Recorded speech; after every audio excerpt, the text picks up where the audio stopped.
अच्छं योरावृणीमहे गातुं यज्ञाय गातुं यज्ञपदये देवी स्वस्तिरस्तु नः स्वस्तिर्मानुषेभ्यः ऊर्ध्वं जिगातु भेषजं शन्नो अस्तु द्विपदे चतुष्पदे ॐ शान्ति शान्ति शान्तिः।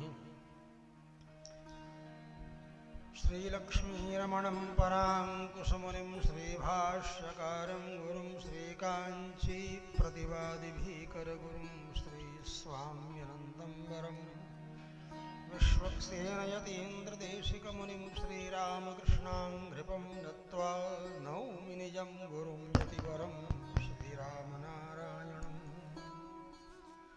पितामहस्यापि पितामहाय प्राचेतसादेशफलप्रदाय श्रीभाष्यकारोत्तमदेशिकाय श्रीशैलपूर्णाय नमो नमस्तात्।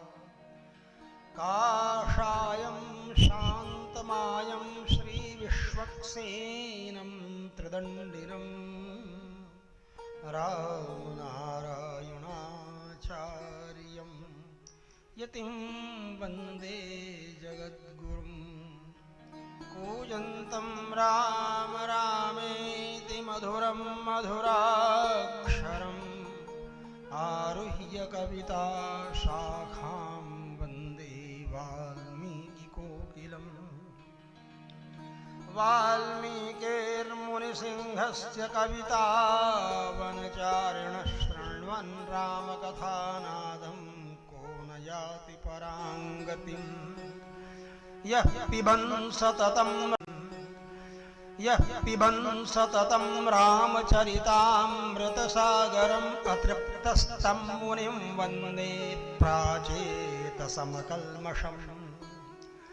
गोष्पदीकृतवारीशं मशकीकृतराक्षसं रामायणमहामालारत्नं वन्दे नीलात्मजम्। अञ्जनानन्दनं वीरं जानकीशोकनाशनं कपीशमक्षहन्तारं वन्दे लङ्काभयङ्करम्। उल्लङ्घ्य सिन्धोः सलिलं यशोकवह्निं जनकात्मजायाः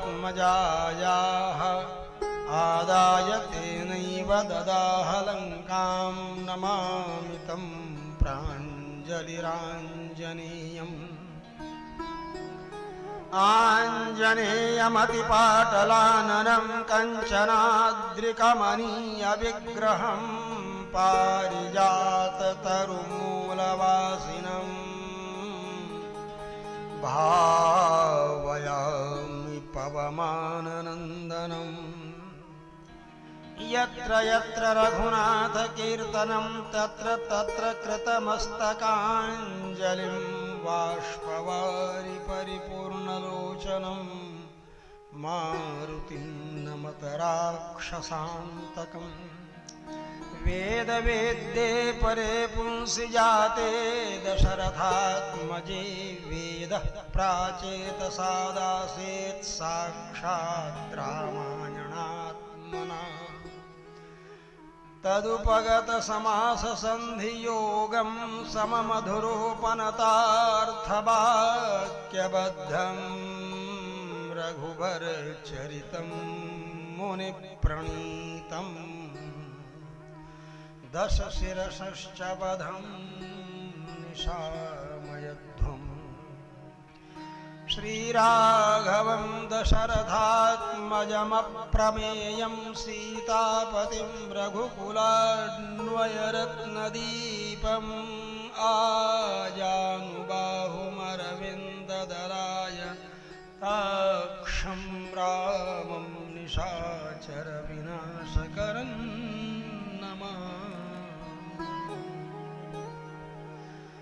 वैदेही सहितं सुरद्रुमतले हैमे महामण्डपे मध्ये पुष्पकमासने मणिमये वीरासने सुस्थितम्। अग्रे वाचयति प्रभञ्जनसुते तत्त्वं मुनिभ्यः परं व्याख्यान्तम्। भरतादिभिः परिवृतं रामं भजे श्यामलम्। जयति रघुवंशतिलकः कौसल्या हृदयनन्दनो रामः दशवदननिधनकारी दाशरथि पुण्डरीकाक्षः। करिला राम के भजनिया करिला राम के भजनिया करिला श्याम के भजनिया करिला श्याम के भजनिया करिला राम के भजनिया करिला राम के भजनिया करिला श्याम के भजनिया करिला श्याम के भजनिया करिला राम के भजनिया करिला राम के भजनिया करिला श्याम के भजनिया करिला श्याम के भजनिया करिला राम के भजनिया करिला राम के भजनिया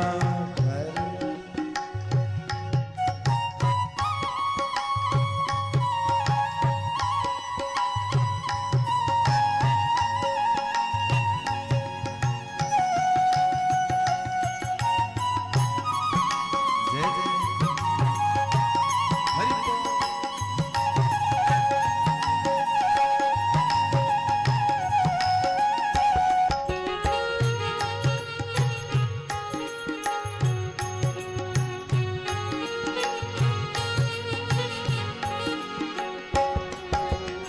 हाथ में धनुहिया लिहले हाथ में धनुहिया लिहले हाथ में धनुहिया लिहले हाथ में धनुहिया लिहले सिर पे मकुटिया दिहले सिर पे मकुटिया लिहले करिला राम के भजनिया करिला राम के भजनिया करिला श्याम के भजनिया करिला श्याम के भजनिया।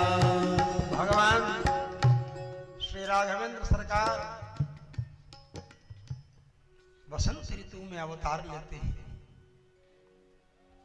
और वसंत ऋतु में चैत महीना पहला महीना है, वैशाख महीना दूसरा महीना है और चैत में चैता चैता का अलग स्वर है, चैता का अलग ध्यान है।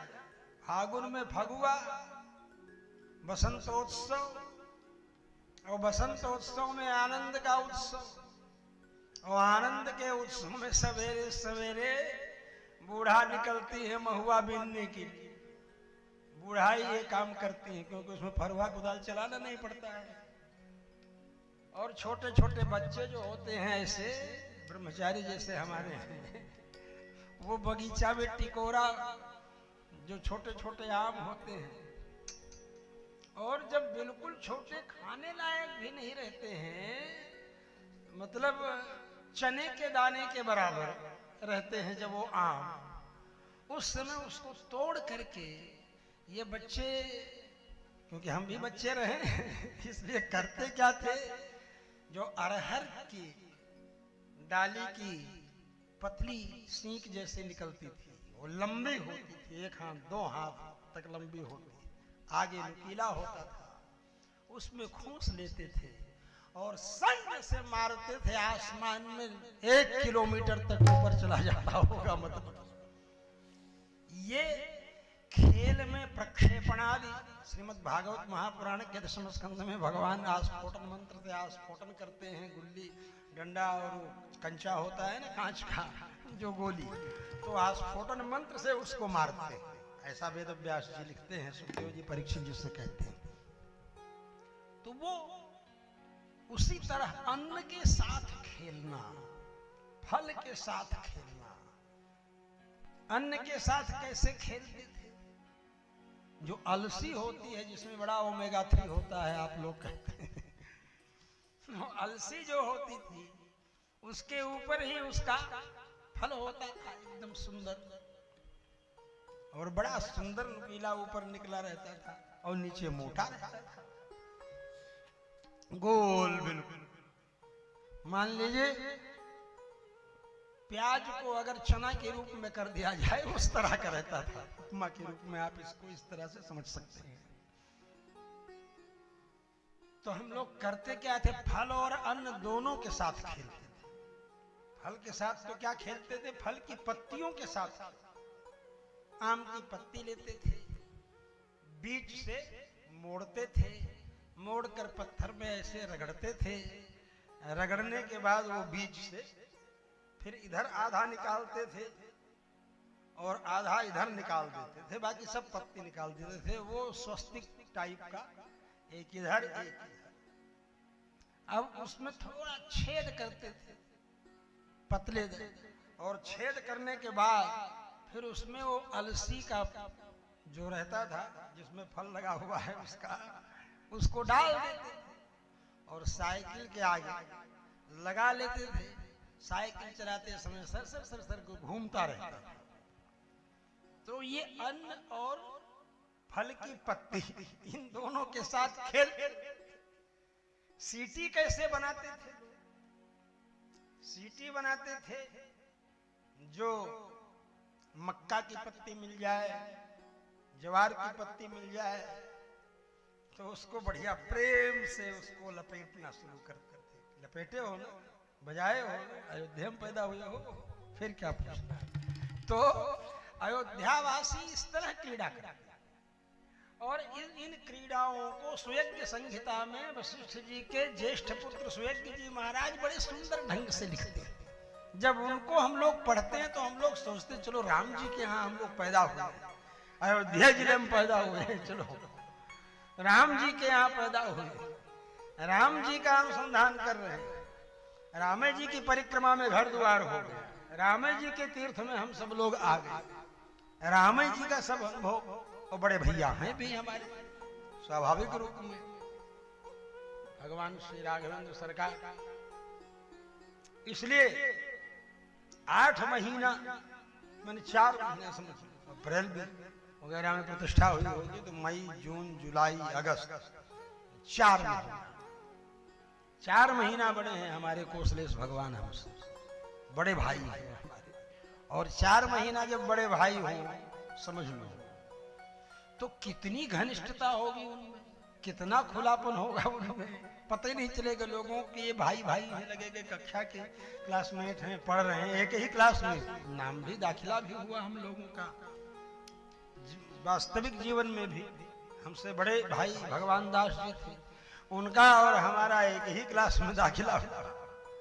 संयोग ऐसा यहाँ कोसलेश भगवान का देखिए, 4 महीना हमसे बड़े हैं कोसलेश भगवान।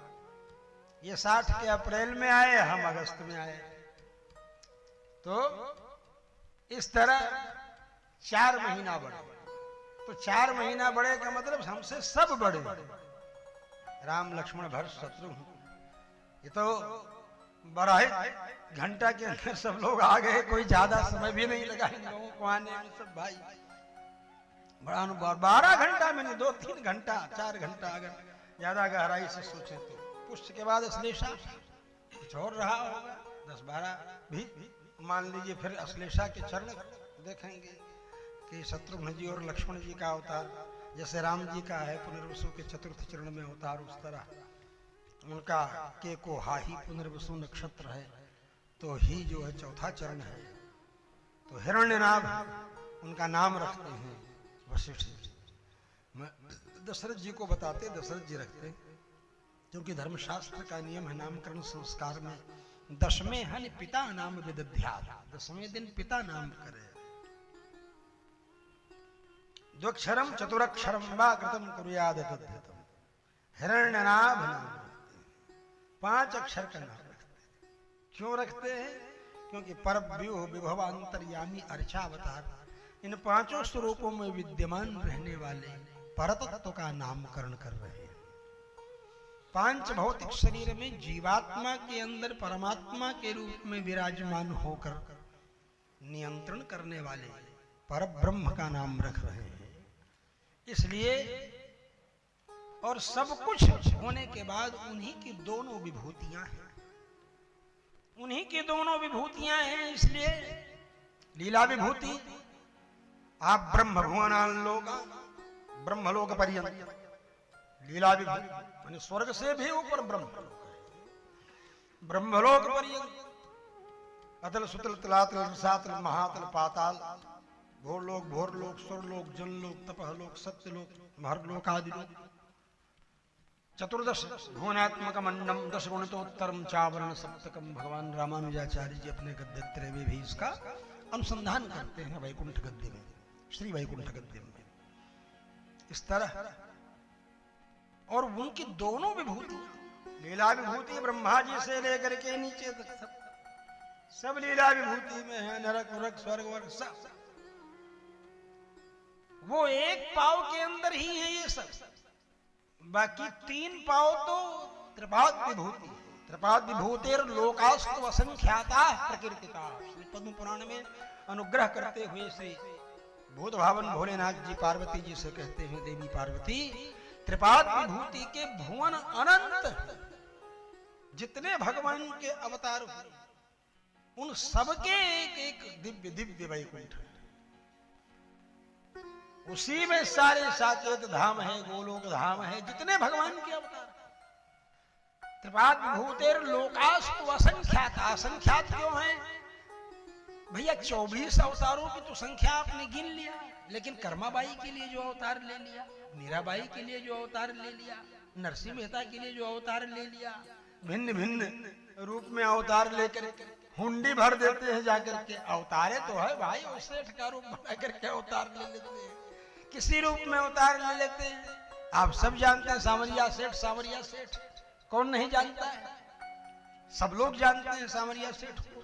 ऐसा कोई नहीं है जो सांवलिया सेठ। सांवलिया जी में हम लोगों का गोरक्षा आंदोलन का कार्यक्रम था, जब हम लोग अशोक सिंघल जी के साथ सब लोग गए, तो वह दोनों विभूतियां और त्रिपाद विभूति भगवान की, त्रिपाद विभूति नायक भगवान वैकुंठनाथ। समस्त वैकुंठों में जो रमा वैकुंठ है, जो क्षीराब्धि वैकुंठ है, जितने भी वैकुंठ हैं, साकेत वैकुंठ, गोलोक वैकुंठ, माने ये तो ख्यात अवतार जो हैं उन अवतारों के होंगे लोक, और जितने मालूम नहीं है लोगों को कि किसके लिए कहां पर भगवान ने अवतार धारण कर लिया, इन सब के लिए। तो त्रिपाद विभूति और लीला विभूति ये दोनों विभूतियां भगवान की हैं, परब्रह्म परमात्मा श्रीमन नारायण की हैं। वही भगवान श्री राम के रूप में आए हैं, और वही दोनों विभूतियों के नायक होने के कारण उनका नाम 2 अक्षर का भी रखते हैं, राम। रामश्चलोक रमणा। राम का मतलब ही है रा, आदाने, आदान किया जाए। रा का मतलब आदान करना, ग्रहण करना। यहां तक कि आसमंता दीयते यत्तत् आदानम, आदानम प्रदानम संप्रदानम भिन्न भिन्न शब्द हैं, उनके भिन्न भिन्न अर्थ हैं। फिर आप लोग कहेंगे स्वामी जी क्या बोलने लगते हैं जो पल्ले पड़ता नहीं। तो केवल इतना कहना है कि वह परब्रह्म परमात्मा यहां अवतार धारण करते हैं। अवतार धारण करके वह परब्रह्म परमात्मा इस अयोध्या की बालुका में भ्रमण करके और घोड़े पर चढ़ करके शिकार करने के लिए भी जाते हैं। और जैसे चढ़ते हैं घोड़े पर तो पीछे से दूसरे घोड़े पर लक्ष्मण जी तैयार हो जाते हैं। यदा हि हयमारूढ़ो मृगयाम याति राघव सतदा पृष्ठतो भेनम सधनु पर्यपालय। बॉडीगार्ड के रूप में, समझ गए, वो भगवान श्री राम के थे लक्ष्मण जी। राम जी घोड़े पर बैठे नहीं, खट से अपने घोड़े पर लक्ष्मण जी पीछे बैठ के धनुष बाण लेकर चाक चौबंद होकर के चल देते हैं। बोलती भाई राम जी शिकार क्यों खेलते हैं? हिंसा होगी उसमें, मृगों को मारे। लेकिन प्रजा का रक्षण करने के साथ साथ पशुओं का भी रक्षण करने के लिए भगवान श्री राम शिकार, हिंसक जंतुओं का शिकार करते हैं। और उसके साथ मृगया, मृगया का मतलब है मृग्यन्ते अरण्ये आखेटार्थम ये ते पशवः मृगाः। जो अरण्य में, वन में शिकार के लिए खोजे जाएं वो मृग। उसी में हिरण भी रहता था। और वो कौन सा हिरण रहता था? जिसके अंदर कस्तूरी बनकर तैयार हो जाती थी, जो उसकी खोज में दौड़ते दौड़ते दौड़ते सोचता था ये खुशबू कहाँ है, खुशबू कहाँ है, खुशबू कहाँ है। क्योंकि वह अमृत है। अगर उसके जीते जी निकाल लिया गया और अगर मर गया तो वह अमृत जो है वह विष के रूप में परिणत हो जाता है, भयंकर विष होता है। और वह मृग अपनी कस्तूरी लिए हुए मर जाता है तो सारा शरीर उसका विषाक्रांत हो जाता है।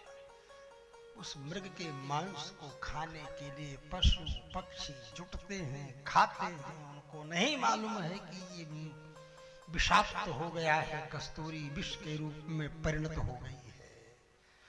तो उन अनंत असंख्य बहुत से जीवों का उद्धार करने के लिए भगवान श्री राम उसका शिकार करते हैं। और कस्तूरी ले आकर के, कस्तूरी रंगम भगवान जो हैं आज, जिनको अपने कुल देवता को राम जी ने विभीषण जी को दिया, और फिर श्री रंगम में जब दोनों कावेरी देखा तो मन कह गया कि अब यहीं रह जाए, उत्तर कावेरी दक्षिण कावेरी, उसी के बीच में ठाकुर जी रह गए। समझ रहे हैं? उत्तर कावेरी दक्षिण कावेरी। उनको इतना सुरम्य स्थान लगा कि इतना वजन बढ़ा दिए कि विभीषण जी से संभाले नहीं संभला। बोले राम जी अपने कुल देवता को दे दिए, वो तो सब कुछ दे देने वाले, औढ़र दानी के भी हृदय में निवास करने वाले राम जी हैं। वो बात ठीक है, लेकिन जब इन चरित्रों को गहराई से हम सोचते हैं, चिंतन करते हैं, मन में होता है कि कितना बड़ा शास्त्रीय विधान है राजा के कर्तव्य का, प्रजा के कर्तव्य का। यह राजतंत्र भारतवर्ष के सहस्त्राब्दियों से परंपरागत चलता चले आना वाला, और समग्र भारतवर्ष को एक राष्ट्र के रूप में, एक व्यक्ति और एक भाषा समग्र राष्ट्र, यदि संस्कृत भाषा समग्र राष्ट्र की भाषा हुई होती स्वतंत्रता के बाद, तो न उत्तर का भेद रहता, न दक्षिण का भेद रहता, न पूरब का भेद रहता, न पश्चिम का भेद रहता। आज भी हम लोग केरला में चले जाते हैं, तमिल में चले जाते हैं, चेन्नई वगैरह के आसपास, तमिलनाडु में चले जाते हैं, कर्नाटका में चले जाते हैं, आंध्रा में चले जाते हैं, उड़ीसा में चले जाते हैं, सब जगह बंगाल तक चले जाते हैं, कश्मीर चले जाएं, सब जगह संस्कृत के विद्वान मिल जाते हैं, जिनसे संस्कृत में बातचीत हो जाए और लगता है कि अपना घर आ गया, अपना परिवार आ गया। मनु जी की जो भाषा है वो संस्कृत भाषा है, तो हम मनुष्य हैं। जब उनकी भाषा बोलने लगेंगे तो हमारा डीएनए हमको बहुत ज्यादा उत्प्रेरित करने लगेगा कि हाँ, इनसे मिलना चाहिए, इनको स्वीकार करना चाहिए। अभी अभी तो एक इंडोनेशिया जो सबसे बड़ा मुस्लिम राष्ट्र है, वहां का सर्वोच्च अधिकारी यहां आया था और वह बोल रहा था कि मैंने अपना डीएनए टेस्ट करवाया है और टेस्टिंग में हमारा डीएनए हिंदुओं से मिलता है, ये हमने टेस्ट करवाया। हम केवल संस्कृति से ही नहीं जुड़े हैं कि हमारी एयरलाइंस का नाम जो है गरुड़ा एयरलाइंस है, वहां की एयरलाइंस का नाम गरुड़ा एयरलाइंस है। वहां के नोट के ऊपर धनपति कुबेर का चित्र, गणपति का चित्र बना रहता है। 20,000 का नोट हमको वहां के उपराष्ट्रपति जी ने दिया है। थे वाराणसी में कार्यक्रम हम लोगों का था, एक ही साथ में पंडित राजा राम जी ने आहूत किया था। वह कुलपति जी थे संस्कृत विश्वविद्यालय के, डॉक्टर ब्रजभूषण ओझा जी ऑर्गेनाइजर थे और हरिप्रसाद अधिकारी जी के द्वारा बनाए हुए श्लोकों को श्रवण करने का और उससे ऊर्जा लेने का उत्साह हमारे मन में प्राप्त हुआ था। तो भगवान श्री राम अपने इन पराक्रमों के बल पर अपने गुरुजनों की दृष्टि में, श्री वशिष्ठ जी की दृष्टि में जैसे योद्धा के रूप में थे, वैसे मारीच और सुबाहु का वध करके, ताड़का का वध करके, अहल्या जी का उद्धार करके विश्वामित्र जी के अंतःकरण में उसी प्रकार विराजमान हो गए और उन गुरु के सान्निध्य। और विश्वामित्र ऐसे गुरु जिन्होंने सोचा समग्र भारतवर्ष सारे विश्व की राजधानी है, इस समय विश्व मानवता की राजधानी अयोध्या है, सारे विश्व पर मेरा अधिकार है। क्योंकि भगवान श्री राम ने भी बाली से यही कहा, इक्ष्वाकुनाम इयं भूमि सशैल वन कानना है, सारी की सारी भूमि इक्ष्वाकु वंशियों की। विवस्वान सूर्य वैवस्वत मनु इक्ष्वाकु नृक सरयाति दिष्ट धृष्ट करूषकान के 10 पुत्र, जिसमें सबसे ज्येष्ठ इक्ष्वाकु मनु के पुत्र, 10 पुत्रों में ज्येष्ठ वैवस्वत, विवस्वान सूर्य उनसे वैवस्वत हुए, वो वैवस्वत मनु, उनके 10 और मनु की ही चिंता पर हमारा जो मनु वंश, स्वयंभू मनु को चिंता हुई कि हम बच्चे पैदा करेंगे तो रखेंगे कहां। जब ब्रह्मा जी ने दाहिने और बाएं हिस्से से प्रकट किया तो ब्रह्मा जी को भी चिंता हुई कि ठीक ही कह रहा है, लड़का कहाँ रखेगा। आजकल भी सेठ साहूकार लोग लड़कों का, नाती पोतों का ब्याह कराने के पहले जाएगा तो फ्लैट वगैरह खरीदते हैं या उसी घर में 2-4 रूम बनाते हैं, एक्सटेंशन करते हैं। ये नियम है, सिद्धांत, ये प्रकृति, ये प्रकृति। तो हम तो प्रसंगांतर में चले जाते हैं बहुत ज्यादा। आप सब लोग भी सोचते हैं स्वामी जी कहाँ खड़ा करके आए, 2-2, 3-3 कथाएं इनकी एक साथ चलती रहती हैं और बाद में जाकर के समन्वय करने तक तो पूरा तब समझ में आएगा जब पूरी कथा सुन, नहीं तो इतना ही समझ में आएगा जितना सामने से गुजरता जा रहा है। जितना सामने से गुजरता जा रहा है उतना ही समझ में आएगा, दूसरा नहीं। 2-2, 3-3 कथाएं जब चलती हैं तो यही होती है। और आचार्य के हृदय में यदि शिष्य स्थान बना करके बैठ जाए, भगवान श्री राम को शस्त्र विद्या का उपदेश, अपने जो 500 दिव्यास्त्र प्राप्त किए थे घनघोर तपस्या करके भूत भावन भोलेनाथ जी के द्वारा, उन अस्त्र शस्त्रों का उपदेश विश्वामित्र जी ने फोकट में नहीं दे दिया।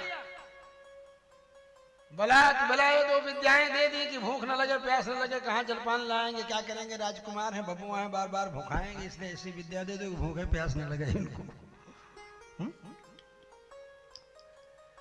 मंत्र ग्राम, मंत्रों का समूह प्रदान किया था और सारे अस्त्र शस्त्र सामने आकर के खड़े हो गए थे। लेकिन ऐसे नहीं खड़े हो, पहले ताटका का वध किया भगवान श्री राम ने। उसके बाद विश्वामित्र जी समझ गए कि हाँ, इनकी समग्र शिक्षा दीक्षा संपन्न हो चुकी है वशिष्ठ जी के सानिध्य में। यजुर्वेदे च वेदे च वेदांगे सुधिष्ठिरः। हस्त्यारोहे गजा मतलब अश्वारोहे गजारोहे, अश्व के ऊपर आरोहण करने में, गज के ऊपर आरोहण करने में बिगड़ा से बिगड़ा, बिगड़ेल हाथी हो, बिगड़ेल घोड़ा हो, भड़का हुआ, उसको क्षण मात्र में वात्सल्य से देखते हुए स्नेह से अपनी सुंदर मंद मुस्कान से वश में कर लेते। तो घोड़े भी इनके स्वरूप को देख करके, इसीलिए तो जब सुमंत्र जी छोड़ करके आते हैं तो घोड़े हिकर हिकर हिकर हिकर करके रोते हैं। गोस्वामी तुलसीदास जी माने वो घोड़े रोते हैं भगवान श्री राम के लिए। गुरुजनों का गर्व, गुरुजनों का स्वाभिमान कि हमारा शिष्य ऐसा है जो समग्र पृथ्वी का पालन करने में समर्थ है। लोकनाथोपमं नाथम अकामयतमेति, लोकनाथ के समान नाथ हैं। पृथ्वी उनको चाह रही है कि वो इक्ष्वाकुवंशीय राज्य सिंहासन पर बैठे। तो जब मनु जी की चिंता पर ब्रह्मा जी के चिंतित होने पर नासिका से 12 अवतार होकर के हिरण्याक्ष का वध कर पृथ्वी को स्थापित किया, तो पृथ्वी किसकी हुई? मनु महाराज जी की न हुई पृथ्वी। 12 भगवान ने मनु जी को ही न दिया पृथ्वी स्थापित करके। तो इतिहास जब आप ठीक नहीं पढ़ाएंगे तो आप भूगोल की रक्षा कैसे करेंगे? और जब इतना भूगोल मेरा है, इतना पराये का है, तो तुम अपने की रक्षा करोगे, पराये भूगोल की रक्षा नहीं करोगे, जो कि वह भी माँ का एक अंग है, पृथ्वी का, भूदेवी का। वेद भगवान कहते हैं माता भूमि ही पुत्रो हम पृथिव्याः, माँ जो है भूमि है, हम पृथ्वी के पुत्र हैं। इसीलिए भूमि का भार उतारने के लिए भगवान श्री राम ने भूमि सुता जनकनंदिनी जानकी जी को साथ में लिया यात्रा में, क्योंकि बिना कारण के वैर करना राजनीति के विरुद्ध है। समझ रहे हैं ना? राजनीतिक सिद्धांत के विरुद्ध है। ये चलेगी, राक्षसों की कुदृष्टि होगी इसके ऊपर या मेरे ऊपर। पहले तो राम जी के ऊपर कुदृष्टि हुई ना शूर्पणखा की, बाद में न रावण आया राम जी को हरण करने के लिए। तो अपना तो मैं कुछ बर्दाश्त कर भी लूं, बहुत दिनों तक बर्दाश्त कर लूं, लेकिन इनको जो वही बात हुई जब रावण ने सीता जी का हरण किया तो सारे देवता सिद्धचारण सब चिंतन करने लगे, शांत होकर के ये ऐसा मुहूर्त है कि इस मुहूर्त में गई हुई वस्तु शीघ्र ही मिलती है, और जिसकी वस्तु गई है समग्र विश्व का साम्राज्य उसको प्राप्त होता है। मुहूर्त विशेषज्ञ जान समझ, मुहूर्त का बड़ा महत्व है। इतना महत्व है मुहूर्त का कि पराशर महर्षि जो लघु पाराशरी बृहद पाराशरी ज्योतिष के ग्रंथ है, पाराशर होरा सूत्र है, पारस्कर गृह सूत्र है, तरह तरह के तो अलग है, तो इसलिए बता रहा हूं। और पराशर स्मृति है जिसमें वैष्णवता का यथार्थ वर्णन है। विष्णु भगवान वैष्णवों के एवं वैष्णवता के विषय में यदि जानना है तो श्री विष्णु पुराण जरूर पढ़ो, क्योंकि उसे पुराण रत्न कहा गया। स्वयं कहते हैं भगवत्पाद यामुनाचार्य जी महाराज, तत्वेन यश्चिदचिदीश्वर तत्स्वभाव भोगापवर्ग तदुपाय गतिरुदारः संदर्शयन् निरमिमीत पुराण रत्नम तस्मै नमो मुनिवराय पराशराय। याद आ गई बात भाभी? आलवंदार स्तोत्र याद आ गया कि नहीं है? वहां माँ भी कंट्रोल करती थी असावा जी के यहाँ, और यहाँ भी भांगरिया जी सत्यनारायण जी और माता जी कौशल्या देवी जी, उनका भी ऐसा था। इतना सब अनुभव था। हमारे वैष्णव जनों के घराने ऐसे जहां कन्या पक्ष में भी वर पक्ष में सबको आलवंदार स्तोत्र याद है, सबको वरदवल्लभा स्तोत्र याद है। जब वहां के भक्त आते हैं, यहाँ तीर्थ लेते हैं, तो हमारे पुजारी जी तो इधर के लोगों से ही ज्यादा तीर्थ देते हैं, पाठ में आरती में ऐसे चुप खड़े रहते हैं। लेकिन जब हमारे भक्त उधर से आते हैं तो पाठ करते हुए आरती में तीर्थ लेते हैं, तो हमारे विद्यार्थियों को बड़ा आश्चर्य होता है। सोचते हो ना कि इनको याद है, देखा है ना तुमने, आए थे पाठ कर रहे थे, सब पाठ याद है। यही अपने को एक में जोड़ता है। इसीलिए संस्कृत में ही पाठ है, सब हिंदी हिंदी में नहीं है, किसी दूसरी भाषा में नहीं। जो पाठ है वो तमिल में भी नहीं है, यहाँ तो प्योर संस्कृत ही है पाठ, पूरा का पूरा। दिव्य देशों में तो बाड़ी त्रिनामम होता ही। इसलिए जब हम अनुभव करते हैं, चिंतन करते हैं, तो यही अनुभव में आता है कि यदि संस्कृत राष्ट्रभाषा हुई होती तो बहुत कुछ भाषात्मक एकता होती। पहले हिंदी राजभाषा बनाए, राष्ट्रभाषा बनाए, और उसके बाद सब शांत थे। पता नहीं क्या सोच गया, नेहरू जी को बोल दिए कि हिंदी थोपी नहीं जाएगी। अभी हिंदी थोपी नहीं जाएगी कहा इन्होंने शाम को न्यूज में, और सवेरे अन्ना दुरैया आंदोलन प्रारंभ कर दिया विरोध में। यहां तक कि 8 जब अब तो नए नए चैनल चल गए हैं, सब इतने न्यूज चैनल के हम लोगों को दक्षिण में भी न्यूज सुनने को मिल जाती है। लेकिन डीडी चैनल जब देखते थे, दूरदर्शन चैनल जब देखते थे, तो आपने देखा होगा तमिलनाडु में कभी भी हिंदी समाचार सुनने को हमको नहीं मिला। सब कार्यक्रम हो, भले कार्यक्रम चित्रहार का हो, लेकिन उसके बाद खट से तमिलनाडु तमिल भाषा में न्यूज आनी प्रारंभ हो जाती है। यदि संस्कृत राष्ट्रभाषा होती और संस्कृत में न्यूज होती, संस्कृत वार्तावली आदि चीजें आज चल रही हैं दूरदर्शन में, अब शुरू हुई हैं। वहां तो सवेरे 7:05 पर संस्कृत न्यूज आती थी, जो हम लोग विद्यार्थी जीवन में सवेरे सुनते थे। इयम् आकाशवाणी सम्प्रति वार्ता श्रूयन्ताम् प्रवाचको बलदेवानंद सागर जनता पार्टी दलैः 63 मितानि पदान्यधिगतानि आसनान्यधिगतानि, ऐसे बोलती थी न्यूज में। अब मैं न्यूज सुनता हूं कई बार, तो कई जगह पर गड़बड़ भी, भाषागत अशुद्धियां भी कई बार सामने आ जाती हैं, क्रियागत अशुद्धियां आ जाती हैं सामने।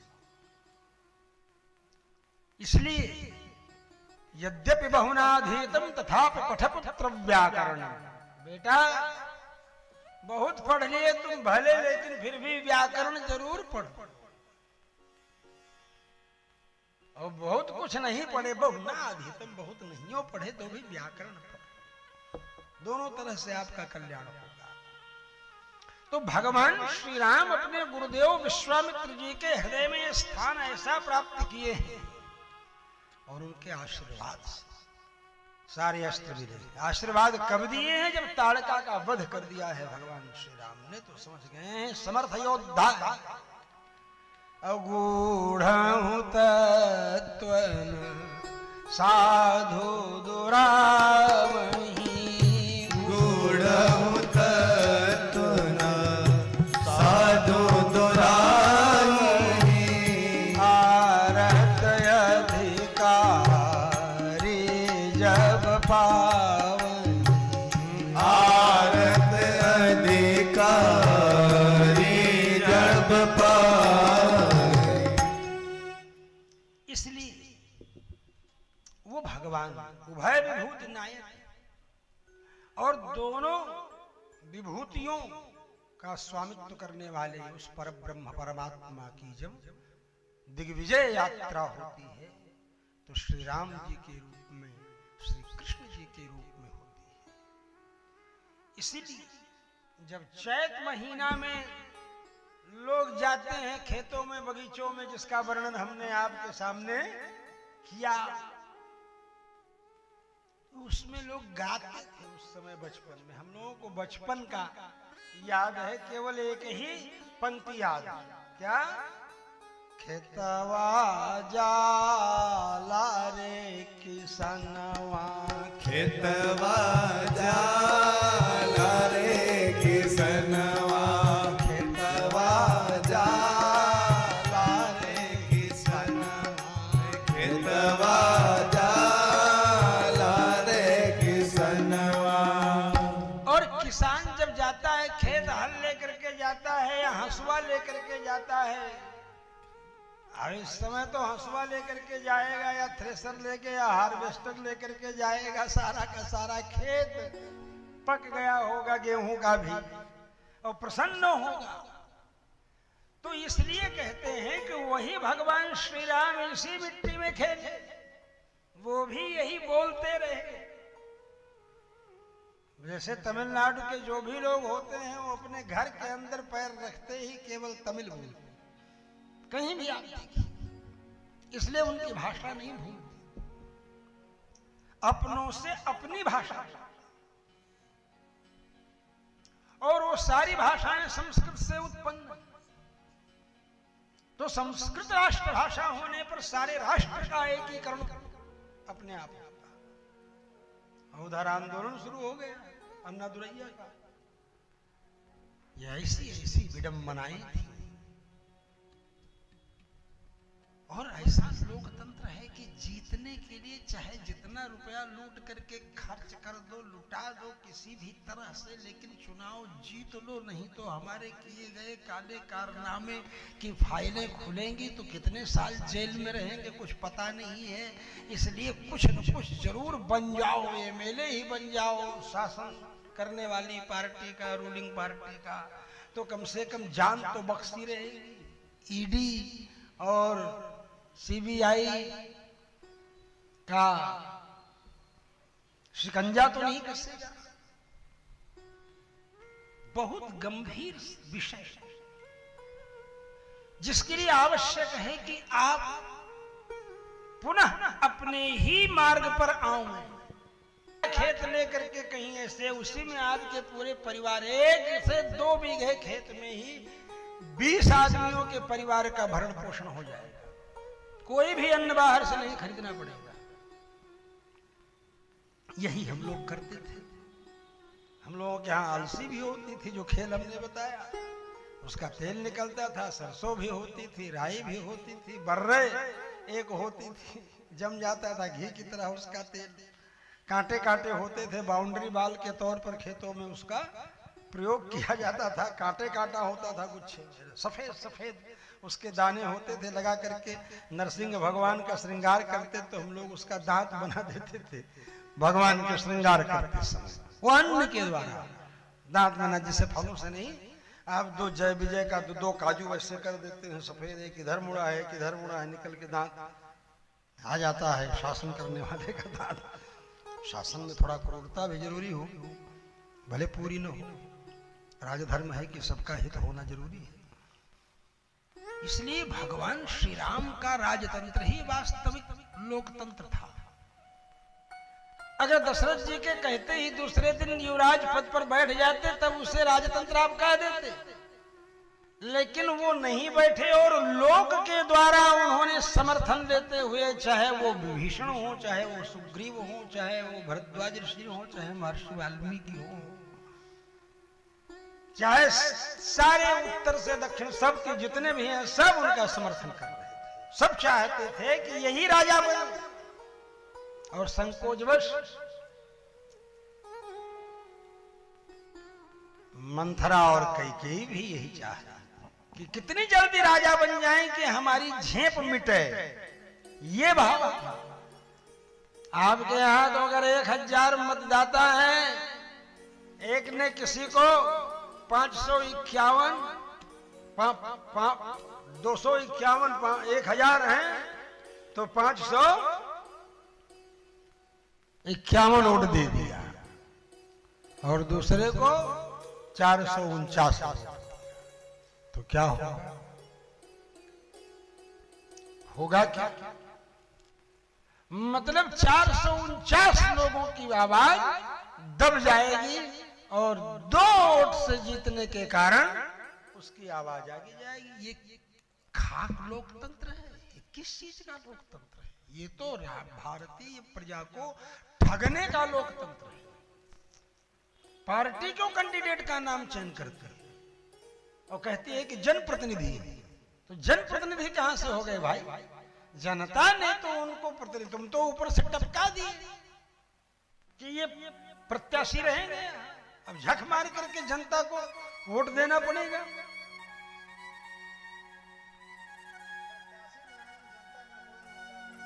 है? जनता का कोई योगदान नहीं, प्रत्याशी चयन में जनता का कोई योगदान नहीं। पहले प्रत्याशियों का चयन कीजिए, उसके बाद इलेक्शन कराइए। विशुद्ध लोकतंत्र तो तब माना जाएगा ना कि लोग जिसको तैयार करें, और यही लोकतंत्र था भगवान श्री राम का राजतंत्र। औरस प्रजा की तरह अपने रक्त संबद्ध पुत्र के तरह राजा अपनी प्रजा का पालन करे, ये परंपरा थी। तो भगवान श्री राघवेंद्र सरकार ने कल ही धनुष भंग कर दिया, आपको बता रहा था। और यहां गोस्वामी तुलसीदास जी ने सोचा कि इस तरह धनुष भंग करवाना ठीक नहीं है। इनको एक अंतरराष्ट्रीय सार्वदेशिक सार्वभौम योद्धा के रूप में कैसे स्थापित किया जाए। थे तो थे ही, इसमें दो राय नहीं। तो महर्षि वाल्मीकि जी ही तुलसीदास जी के रूप में अवतार लेकर के देश देश के भूपति नाना आए सुनि हम जो प्रण ठाना। सारे देश देशांतर के भूपति आए। जैसे राजा दशरथ के यहाँ मीटिंग में 500 राज्यों के अधिपति चक्रवर्ती सम्राट राजा दशरथ सब जगह से लोग आए, ऐसे सब जगह से लोग यहां भी आए। और यहां भगवान श्री राघवेंद्र सरकार ने धनुष के ऊपर डोरी चढ़ाते समय धनुष भंग हो जाने के कारण सारे जगत के राजाओं के सामने अपना पराक्रम प्रस्तुत कर दिया था। इसीलिए राजा दशरथ जी विवाह करके आने के बाद यही संकल्प करते रहे। क्या? यही संकल्प करते रहे कि कितनी जल्दी इस योद्धा को युद्ध नीति के साथ साथ राजनीति का प्रैक्टिकल करने के लिए युवराज पद पर मैं अभिषिक्त कर। ये बड़े व्यावहारिक दृष्टिकोण है महर्षि वाल्मीकि के और गोस्वामी तुलसीदास जी। दोनों को जब जोड़ करके देखिए, रामायण रामचरितमानस और रामायण, इन दोनों को जोड़ दो, रामचरितमानस को और रामायण। रामायण मतलब वाल्मीकि, गोस्वामी तुलसीदास जी के अनुसार। गोस्वामी तुलसीदास जी कहते हैं नाना पुराण निगमागम सम्मतम यद रामायणे निगद्यम। नाना पुराण निगमागम सम्मत जो रामायण में कहा हुआ है, माने वाल्मीकि रामायण, समझ रहे हैं। और कुछ धन्य तोपी, वो वाल्मीकि रामायण लिखते समय जो चीज हम नहीं लिख पाए थे वो हम अन्य तोपी माने अब हम उसको भी लिख देना चाहते हैं, समझ रहे हैं। विवाह प्रसंग भी ऐसे महर्षि वाल्मीकि ने 2 से 3-4 श्लोकों में पूरा कर दिया। इसीलिए गोस्वामी तुलसीदास जी के रूप में महर्षि वाल्मीकि जी ने आया कि विवाह का इतना दिव्य मनोहारी वर्णन रामचरितमानस में किया। जानते थे कि हमारे दिव्य देशों में सभी आचार्य पुरुष केवल कल्याणोत्सव ही ठाठ के साथ ज्यादा मनाएंगे और किसी भी ब्रह्मोत्सव की परिपूर्णता में कल्याणोत्सव मनाएंगे। और भगवान श्री राम, कल्याणोत्सव का मतलब तो राम जी का उत्सव, भगवान श्री राम के लिए हम कहते आ रहे हैं, महर्षि वेदव्यास कहते आ रहे हैं कल्याणानां निधानं कलिमलमथनं पावनं पावनानां। तो कल्याणानां निधानं तो भगवान है, कल्याण के जो समुद्र है, कल्याणोत्सव राम जी का नहीं होगा तो किसका कल्याण उत्सव होगा? कल्याणानाम निधानम, कल्याण मंडपम आप बनाते हैं, उस कल्याण के निधान है। जिसके लिए कल्याण मंडपम बनाते हैं उस कल्याण के निधान है भगवान श्री राम, और उनका कल्याण होना है। इसलिए गोस्वामी जी सोचेंगे कि किस तरह से उनका कल्याण माने विवाह महोत्सव प्रस्तुत किया जाए लोगों के सामने, कि वही व्यक्ति जनकजा भूमिजा से विवाह कर सकता है जो समग्र भूमंडल के राजाओं से भी श्रेष्ठ योद्धा, पराक्रमी, ओजस्वी हो। और ये बात जो है मतलब टूर्नामेंट सेलिब्रेट किया हमारे गोस्वामी तुलसीदास जी ने, जो उदित उदय गिरी मंच पर रघुबर बाल पतंग, सब अनुभव करते हैं गोस्वामी जी का भी और वाल्मीकि जी का। और फिर भगवान श्री राम लक्ष्मण जी दोनों बैठे, कोई नहीं उठा सका, धनुष की डोरी चढ़ावे, पहले उठावे तब ना डोरी चढ़ावेगा। प्रतिज्ञा ये थी राजा जनक की, प्रतिज्ञा नहीं थी कि जो धनुष तोड़ देगा उससे ब्याह करेंगे। ऐसा तो मूर्ख लोग कहते हैं कि प्रतिज्ञा ऐसी करते हैं, वो नहीं समझते हैं इस रहस्य को। प्रतिज्ञा इसलिए नहीं, शिव जी का धनुष था, उसके प्रति परम सम्मान था राजा जनक जी के हृदय में, इसलिए वो कहते थे बहुत दिनों से इसकी डोरी नहीं चढ़ी, जब इसकी डोरी चढ़ेगी तभी भूमंडल के उद्धार का अध्याय प्रारंभ होगा। और सही बात, जब डोरी चढ़ी जुगल जोड़ी तभी बनी, बिना डोरी के जोड़ी नहीं बनी। और डोरी चढ़ाते समय वो मोड़ने के लिए भी छुए ही थे राम जी की, छुवत टूट रघुपति न दोषु, छुवत टूट रघुपति न दोषु, बिनु काज करिय कतरोसु, मुनि बिनु काज करिय कतरोसु,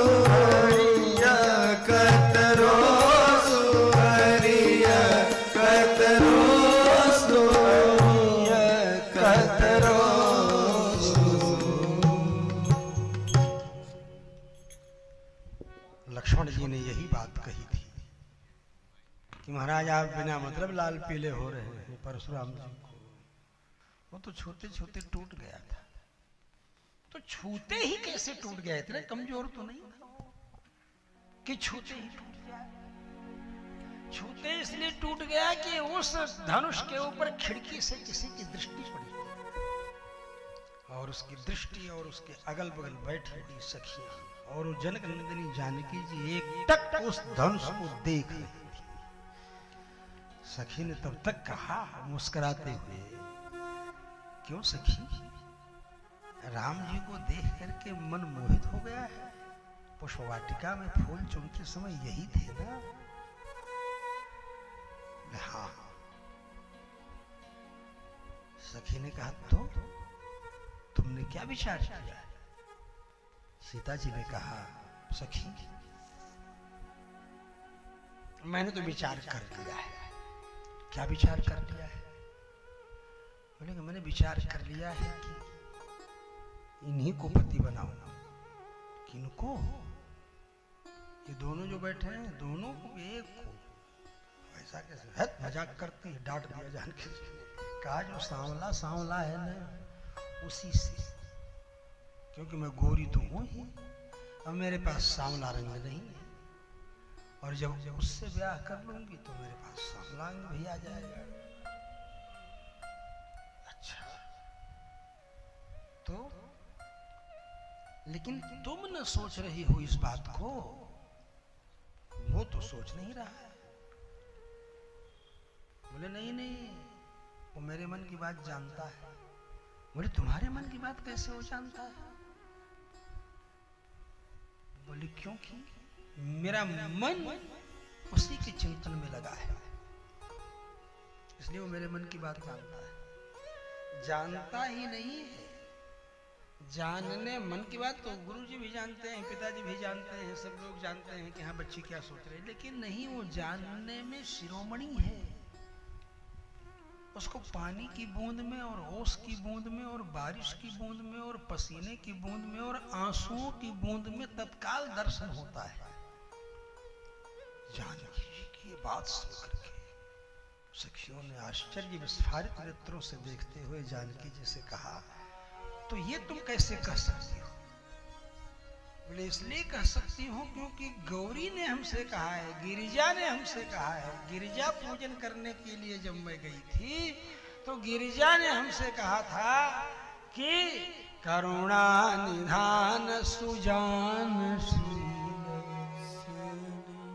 और स्नेह जानत रावण स्नेह, तुम्हारा उसके प्रति कितना समर्पण है जानता है।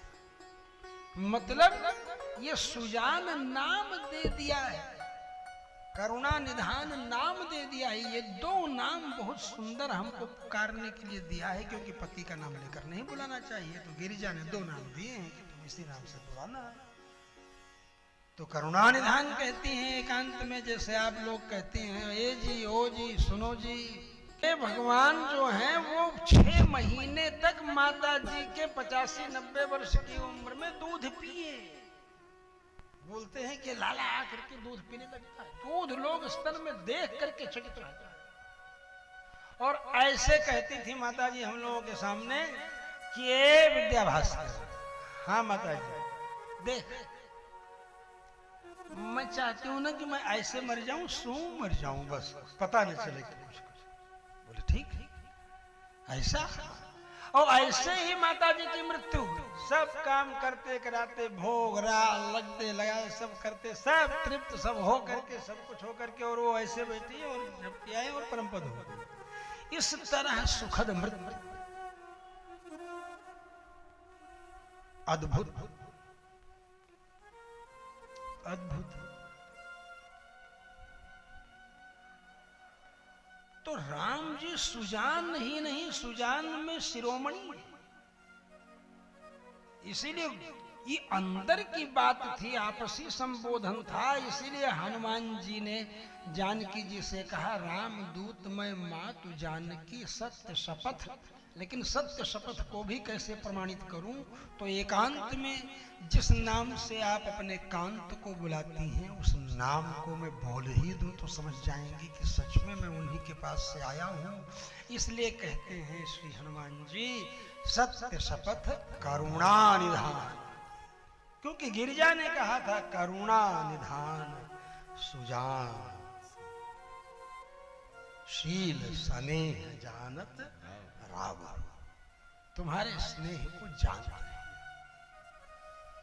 अब जब इस स्थिति में लोग कह सकते हैं कि विश्वामित्र जी ने तो कहा उठो राम भंजो भव चापा, भव माने शंकर जी के चापा, चाप को भंजो माने तोड़ो। गुरु जी ने आज्ञा दी थी, राजा जनक ने भले नहीं प्रतिज्ञा की थी, लेकिन नहीं। भंजो का मतलब भुजो नवनी, भंजो का मतलब जो है साल भंज के, उनको कह। तो इस तरह माने इसको नवाओ, जब नवाओगे तभी डोरी चढ़ाओगे। जब ये झुकेगा तो मतलब झुकाने के लिए भंजो शब्द का प्रयोग है। शास्त्रीय परंपरा से गोस्वामी जी ने बहुत संस्कृत निष्ठ शब्दों का प्रयोग किया है, वो भी अवधिकरण करके उसका, समझे? जैसे आराम है, आराम है, आराम का अंग्रेजीकरण कर दिए तो आराम नल हो गया। बोले तो आराम नल है, बोले हाँ आराम नल है। तो माने इसी तरह से ऐसे शब्दों को देखते अनुभव करते हैं कि हाँ ऐसे होता होगा, इस तरह भी होगा। तो बस केवल इतना कहना है कि जानकी जी ने कहा हमने तो इन्हीं का वर्णन किया।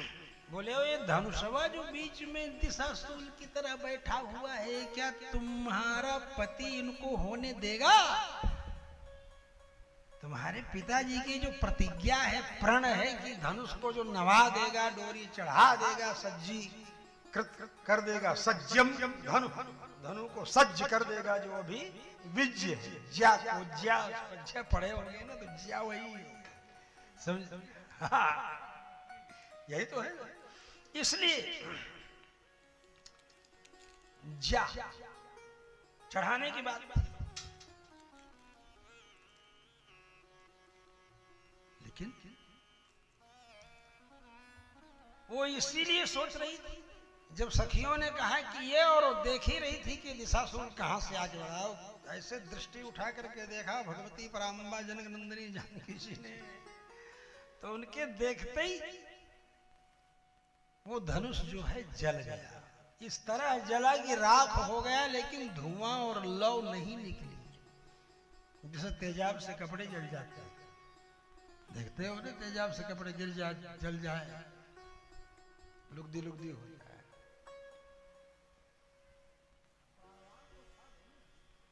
धनुष नहीं, वो कुछ भी हो, प्राणवान हो या कोई हो, वह प्राण उसका सूक्ष्म से सूक्ष्म हो जाएगा, जो कि छूते ही टूटने की स्थिति को पहुंचा देगा। छुवत प्राण तो क्या कहते हैं वो, नरकंक क्या कहते हैं, जो ये जिनकी सारी हड्डियां गिन ली जाएं, ऐसे लोगों के भी तो शरीर में प्राण होता है। कंकाल की तरह शरीर रहता है, कंकाल कृष्ण धमनी संततम, कृष्ण रहता है, धमनी संतत माने नाड़ियां दिखाई पड़ती रहती हैं, प्राण तो उसमें भी रहता है। तो उसको झुकाने में सुविधा रहती है, क्योंकि वो बहुत फ्लेक्सिबल होता है। मोटे आदमी फ्लेक्सिबल नहीं हो सकते, समझे? फ्लेक्सिबिलिटी खत्म होने लगती है, मोड़ना। और जब फ्लेक्सिबिलिटी खत्म होने लग जाए तो समझ लो कि अब जंग लग रहा है, अब जाने की तैयारी हो रही है। इसीलिए कुर्वन्नेवेह कर्माणि जिजीविषे क्षतगुं समाः, शास्त्र कहता है कि हम कर्म करते हुए 100 वर्षों तक जीवित रहे। हमारे अरविंद नारायण मिश्र जी इस अवस्था में चकाचक व्यायाम करते हैं सवेरे, और ऐसे लगता है कि 40-45 साल के। ये शरीर का सौष्ठव है, नित्य व्यायाम करेगा। जो नित्य व्यायाम करेगा तो व्यायाम दृढ़गात्रस्य व्याधिर्नास्ति कदाचित्। व्यायाम से जिसका शरीर दृढ़ है उसे व्याधि सताएगी ही नहीं।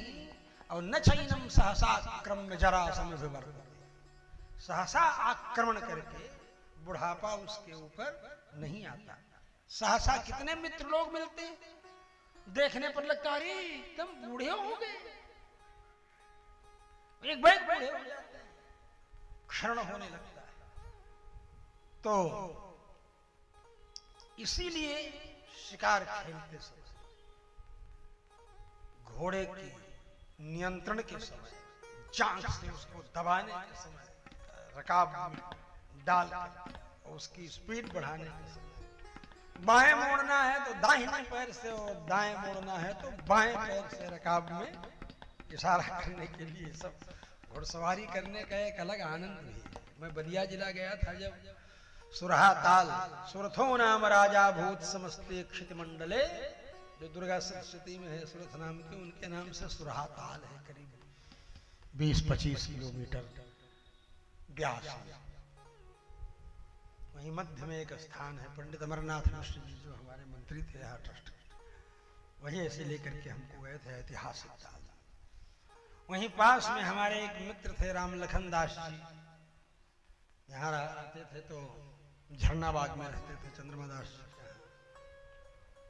उनका सफेद रंग का घोड़ा था, दोनों कान जाकर के यूं ऐसे मिल रहा था, और कान के अग्रभाग में श्यामता था। पूरा श्याम करना नहीं था, लेकिन ऊपर रेखा श्याम की थी, सबसे ऊपर। श्यामत तो सबसे ऊपर कर दिया तो ये भी सम्मान हो गया श्याम का, श्याम करो। तो मैं घुड़सवारी किया नहीं था कभी। मैंने कहा यार घुड़सवारी करने का मन कर रहा है, मैंने आई करी, बलिया टीम कीजिए घुड़सवारी। हमने कहा गिरा देगा, पटक देगा तब। बोले नहीं, बहुत साधा हुआ है, वो पता नहीं क्या बोले, पता नहीं क्या बोले। उसके पास जाकर के राम लखन दास जी, जैसे राजा पौरस हाथियों को बोल देता था, कह देता था तो अनुशासन में आ जाते थे। हाथी की सेना थी, सब थरथराते थे उससे। सिकंदर के घुसते समय वही एक बाधा के रूप में था। तो ऐसे इस विद्या में निष्णात, इनके जो चरित्र हम पढ़ते हैं, ध्यान करते हैं, तो हम सोचते हैं कि ये हर समय व्यावहारिक है। कोई ऐसा समय नहीं है जो कि ये व्यावहारिक नहीं। लिखा उसी प्रकार का विषय है आचार्यों ने, जो सभी समय में, सर्वदेश सर्वदिशा सर्वकाल में व्यावहारिक है। वो स्थिति। तो आइए प्रसंग पर। विवाह संपन्न हुआ और दुल्हा के रूप में, संपन्न से थोड़ा हो गया, दुल्हा के रूप में इनका श्रृंगार हुआ। और जब दुल्हा के रूप में श्रृंगार हुआ तो लोग देख देख करके सबके सौंदर्य को निहाल हो। और यहां तक कि देवता लोग भी, मिथिला नगरिया ही नहीं निहाल हो रही है, देवता लोग भी निहाल हो। सब आनंदमय वातावरण में चल। ऐसे श्री राम जी के स्वरूप का वर्णन करते हैं कि हाथ में धनुष है और सिर के ऊपर मुकुट है। हाथ में धनुहिया लिहले, सिर पे मुकुटिया दिहले। हाथ में धनुहिया लिहले, सिर पे मुकुटिया दिहले। हाथ में धनुहिया लिहले, सिर पे मुकुटिया दिहले। हाथ में धनुहिया लिहले, सिर पे मुकुटिया दिहले। करला राम के भजनिया, करला राम के भजनिया, तवा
मत छोड़ो माम एकम शरणम ब्रज, लेकिन फिर भी हम छोड़, एक स्प्रिंग को खींचते हैं और खींचकर छोड़ते हैं तो फिर मुड़ जाती है।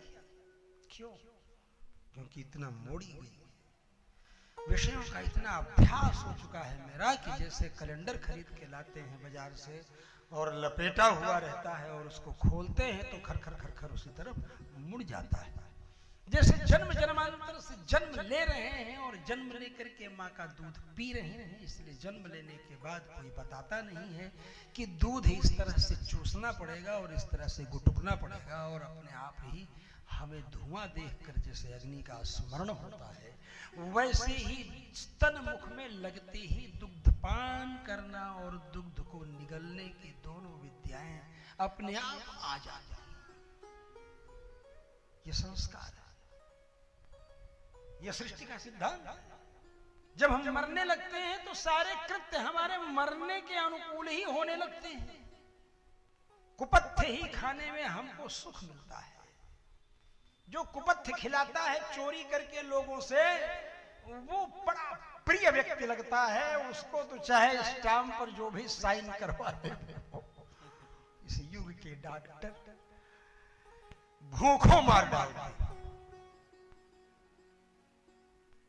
भूखों मार डालते हैं। हमारे वैद्य तो मरने के 10 मिनट पहले तक, यहां तक कि दूध पीते औषधि का अनुपान दुग्ध है, खाण मिश्रित पीते पीते प्राण त्याग दिया मेरे पितामह ने। बाबा आराम से ऐसे डकार आई गाड़ वंशीधर, यही भगवान है, वंशीधर भगवान है। हम लोग तो कभी कृष्ण भगवान कहते हैं, लेकिन वो वंशीधर जन्म का जो स्थान था, घर था भगवान का, उनकी बड़ी सेवा किया है मैंने। कनेल के फूल से कान में छेद था तो उसमें घुसेड़ देता था, फिर कनेल का फूल ऐसे रखता था, फिर ऊपर गुच्छा बना कर, फिर यहाँ से यहाँ करके सब विग्रह बहुत अद्भुत है, कसौटी की, मतलब जो सालग्राम शिला जैसे होती है, सोना हो चांदी हो, ऐसे रगड़ दीजिए तो चमचमाने लगते हैं। इसलिए भगवान कोई कहता है तो मुझको बस फट से वही ध्यान आता है, खाली वही सुनो, क्योंकि जन्म से लेकर के उसी रूप को भगवान के नाम पर सुने। भगवान को भोग लगाओ, जाओ जनेऊ हो गया है तुम्हारा, अब मंदिर में घुस सकते हो, आज ही कहते हैं, समझे, जो पितामही। और संयोग देखिए कि हमारे घर में सब 5-6 सब अध्यापक ही थे, अध्यापन कराने वाले, पढ़ाने वाले, चाणक्य ही थे, सब अध्यापन कराने वाले। और योग देखिए कि जब आजी मेरी मर रही थी, समझे, तो कोई घर में नहीं था, सब अपने स्कूल में गए हुए, और मैं ही था घर में अकेले। और माताएं दूरदुरिया दबा चबाने, और जो इधर थी माताएं और जो मौसी इधर उधर, वो सब दूरदुरिया चबाने गई थी, समझे।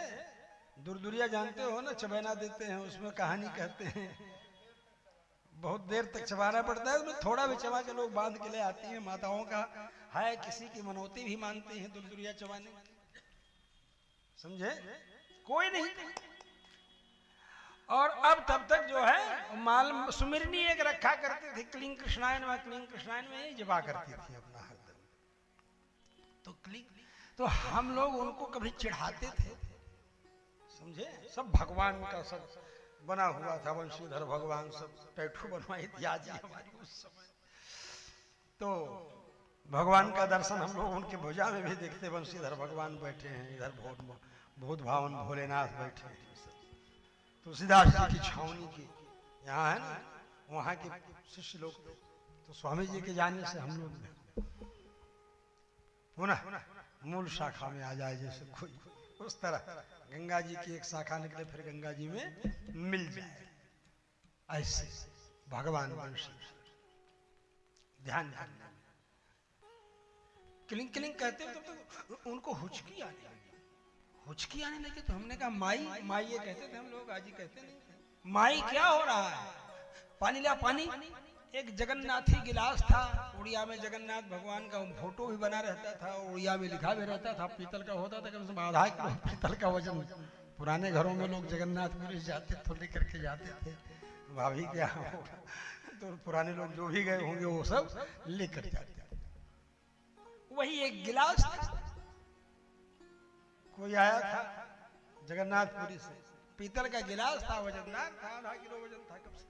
उसे मैं पानी लेकर के मैं माई को पिलाने लगा। 2-4 घूंट माई ने पानी पिया और तब तक सरक गया हमारा हाथ, वो पानी गिर गया।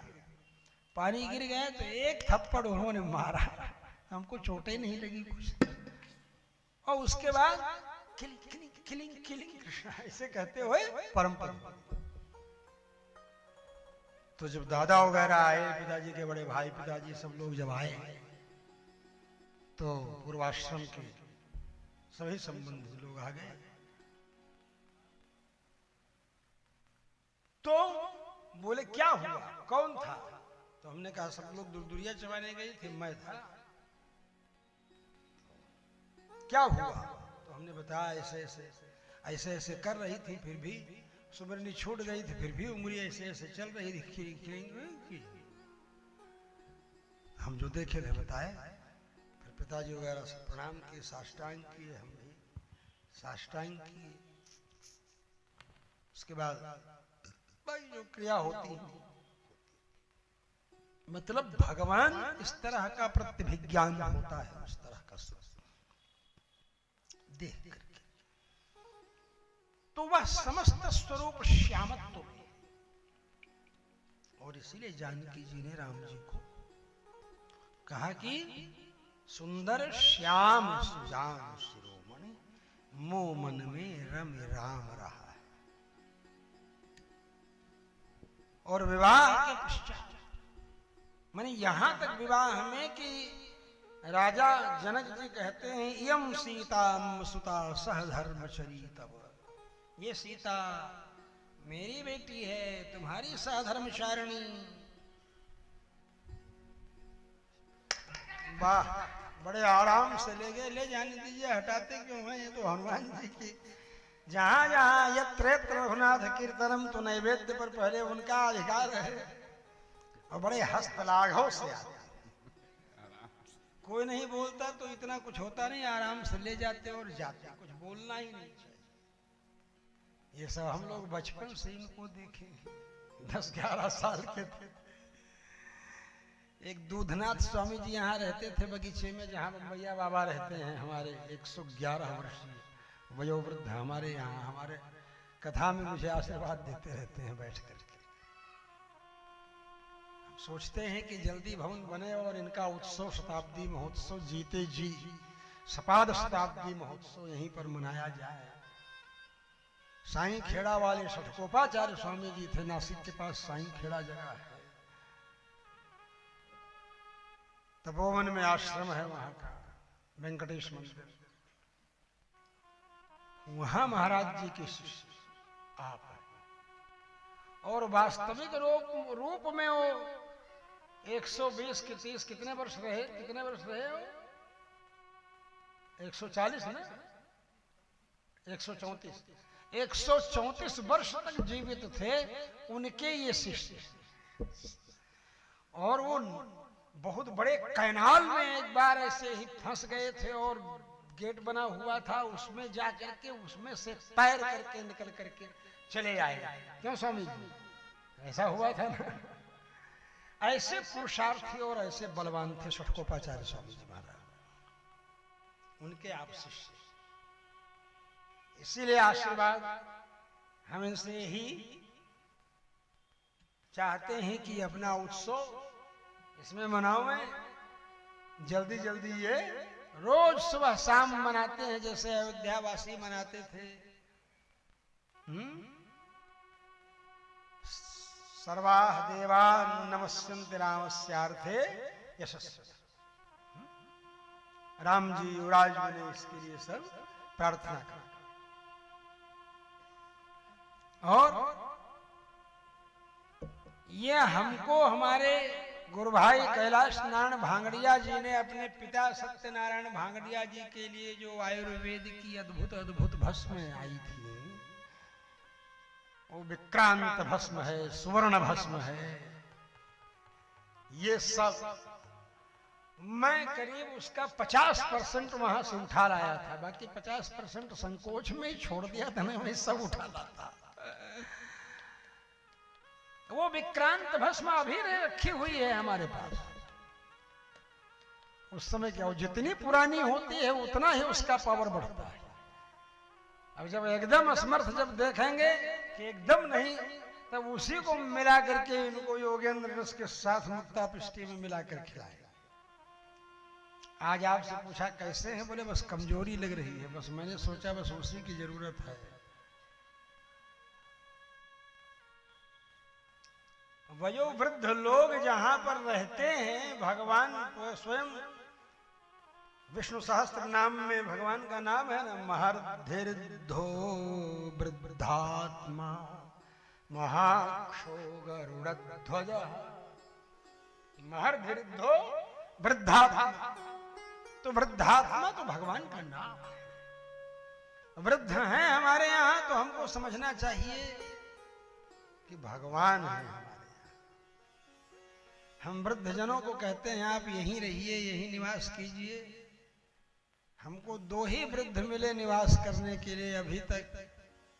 तीसरे वृद्ध भी हैं लेकिन उनको एक मंदिर रखाना पड़ता है, इसलिए यहाँ कम निवास करते हैं। व्यवस्था कोई ढंग की नहीं है। अब एक आध जब बन जाएगा तब हो जाएगी। तो 2 साधु तो कट्टर एक जाते हैं अपना दायित्व निर्वाह करने के लिए वानप्रस्थ आश्रम में, हमारे विष्णु चित्त विष्णुकांत क्या नाम है इनका, और एक हैं हमारे पूड़ी बाबा जो वहां पेंट किया हुआ बांस जिसमें फांच वाँच न गड़ जाए इसलिए पेंट करवा रखा है उन्होंने, तो वो पेंट किया हुआ रखे। एक दिन ला करके इन्होंने मेरे सामने 1 लाख रुपया रखा, तो हमने कहा ये क्या है पूड़ी पाने। बोले तब तक ये रोने लगी। इनकी बड़ी आदत खराब है कि ये बहुत जल्दी रोने लगे। हमने कहा ये क्या है, तब तक फिर फफकने लगे। हमने कहा बोलबा कि रोबा। बोले रे कुछ ना है, कुछ पाप जौन कैले बाटी जिंदगी में वो कुछ हो तो खत्म हो। तो हम कहे तो तुम पाप दे रहे हो हमको। बोले नहीं नहीं गुरुजी, आप तो गुरुजी हैं, जो कमाई करेंगे वही न भेंट करेंगे। आके हम पपवे कमाए हैं तो पपवे न भेंट करेंगे। अब जैसे तो हमने कहा चलो भाई पूड़ी पाने, तुम्हारा नाम पूड़ी पाने क्यों पड़ गया। तो ये कहे स्वामी जी अब हम का बताएं, हम अकेले रह गई, बियाह हुआ करबे ना अकेले अपना मस्ती में रह। केहू भोजन बनाने वाला ना रहे तो कढ़ाई आटा सानी घी चढ़ाए और पूड़ी छान ली, वही पूड़ी खाएं। बढ़िया गाय की घी की पूड़ी और सब्जी, और वही रख देते थे, वही समोह को वही एक ही बार बनाया हुआ बयारू होता है ना, शाम को जैसे बयारू कर ले। 40 वर्षों लगातार केवल पूड़ी साग ही खाए। ऐसा इनका नियम, जबकि आप 1 हफ्ता पूड़ी खाएं तो आपकी तबीयत खराब होने लगती है, आपकी इम्यूनिटी ही कमजोर हो गई है।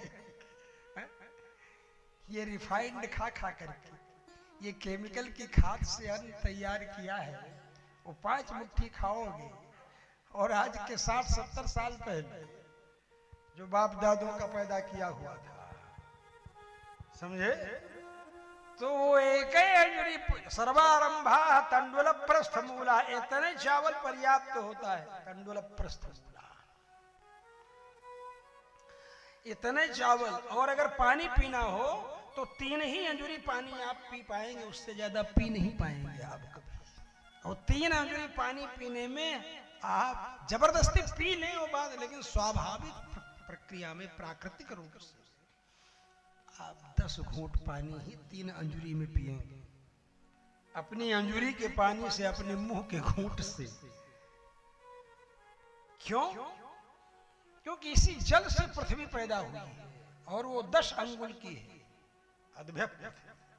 अत्यतिष्ठत दशांगुल, परमात्मा भी 10 अंगुल की दूरी पर, सारा शरीर 10-10 अंगुल की दूरी पर अपने मुख्य मुख्य चैम्बर बना करके रखा है, षटचक्रादि है जैसे। अभी यहां से सहस्रार चक्र के पास जो है शिखा है, वहां से 10 अंगुल यहां आ जाए,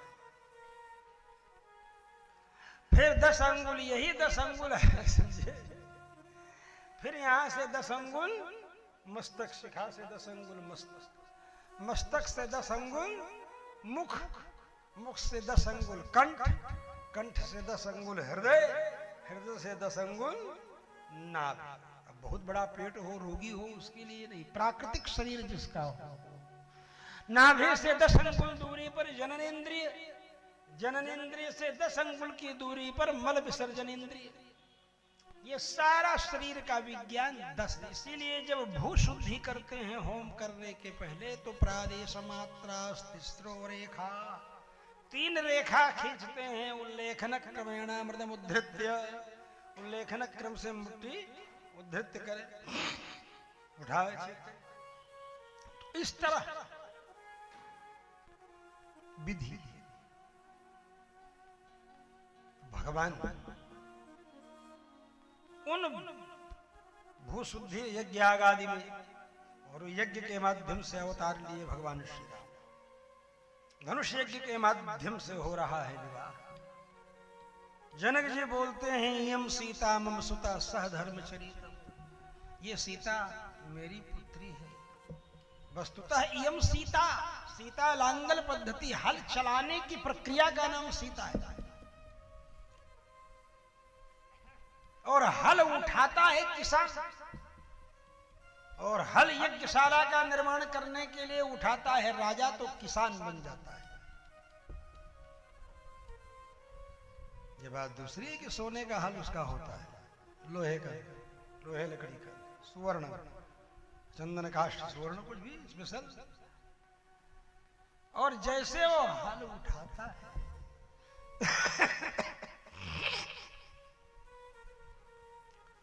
तो उसी समय भारतवर्ष का किसान गौरवान्वित होता है कि उच्च कोटि का योग पथ का पथिक, समाधि में पर ब्रह्म प्रबोध का, पर ब्रह्मानंद का अनुभव करने वाला, प्रत्यक्ष परमात्मा को सम्मुखस्थ देखने के लिए जा रहे हैं। इससे जो संतान उत्पन्न होगी, उसी के कारण यहां पर वह पर ब्रह्म परमात्मा पधारेगा। किसान का गौरव बढ़ता है, किसान बन करके जाता है, और किसान बन करके गए हुए के ऊपर तत्काल कृपा करते हैं भगवती लक्ष्मी जी, जानकी जी। और यजमान बन करके जाने वाले राजा दशरथ जी यज्ञ कराते हैं। उसके बाद 12वें महीने में भी 23 दिन बीत जाता है, तब अवतार लेते आया तुरंत, इंस्टेंट, समझे, तत्काल।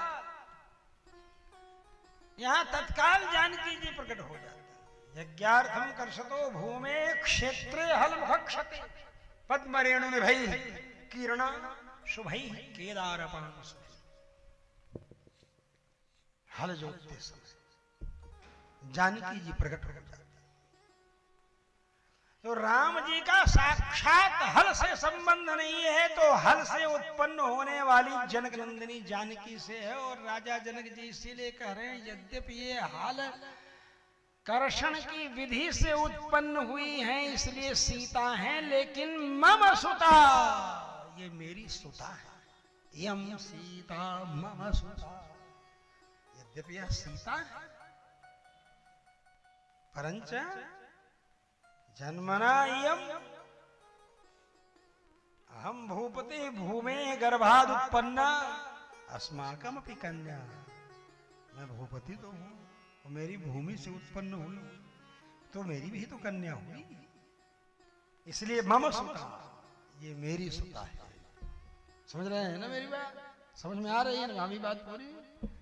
यम सीता मम सुता सहधर्मचरितम, तुम्हारी सहधर्मचारिणी, हे राम प्रतीच्छ चैनाम, एनाम प्रति इच्छ, इसके प्रति तुम चाहत बनाओ अपनी, तुम इसको चाहो, क्योंकि तुम जब चाहते हो तभी कुछ होता है, बिना चाहे तुम्हारे कुछ होता नहीं। होई है सोई जो राम रच राखा, वही होने वाला है।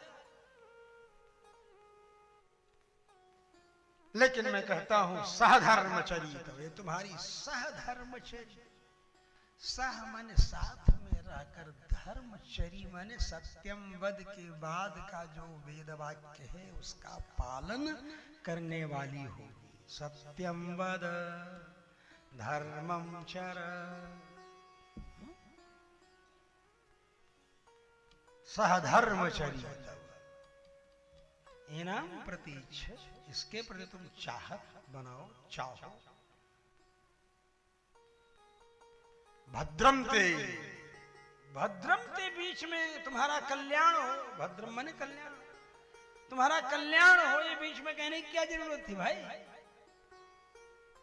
क्योंकि जब ये कह रहे थे कि इसको चाहो, उसी समय उनके मन में विचार आया कि अगर ये पानी ग्रहण करेंगे,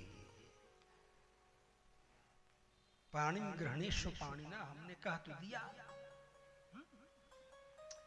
तो कहने जा रहे थे, कह नहीं दिए थे, कहने जा रहे थे, तब तक भद्रम के मुंह से निकल गया। क्योंकि उसी समय इतनी तेजी से इनके मन में विचार कौंधा कि इन्होंने धनुष को उठाया और वो धनुष चूर चूर हो गया। इतना बलिष्ठ भुजदंड है इनका, कहीं ऐसे बलिष्ठ दौड़दंड से मेरी बेटी के ना आए। तो भगवान तो कोमलम कोमलाना, भगवान तो कोमल में भी कोमल है, कोमल में भी कोमल है। अतिशव कुमारी आदि प्रसन्नवद्गात, भगवान रामानुजाचार्य भगवान श्री वैकुंठनाथ का वर्णन करते हुए लिखते हैं कि वैकुंठ में विराजमान भगवान सब सौविध्य है, वहां न गर्मी न ठंडी न कुछ, एक समय अद्भुत अनुकूल अपने वातानुकूलित सब व्यवस्था है। लेकिन फिर भी अतिशव कुमारियात, इतने सुकुमार हैं भगवान वैकुंठनाथ की उनके माथे पर पसीने की बूंदें आ जाती हैं। क्यों भैया?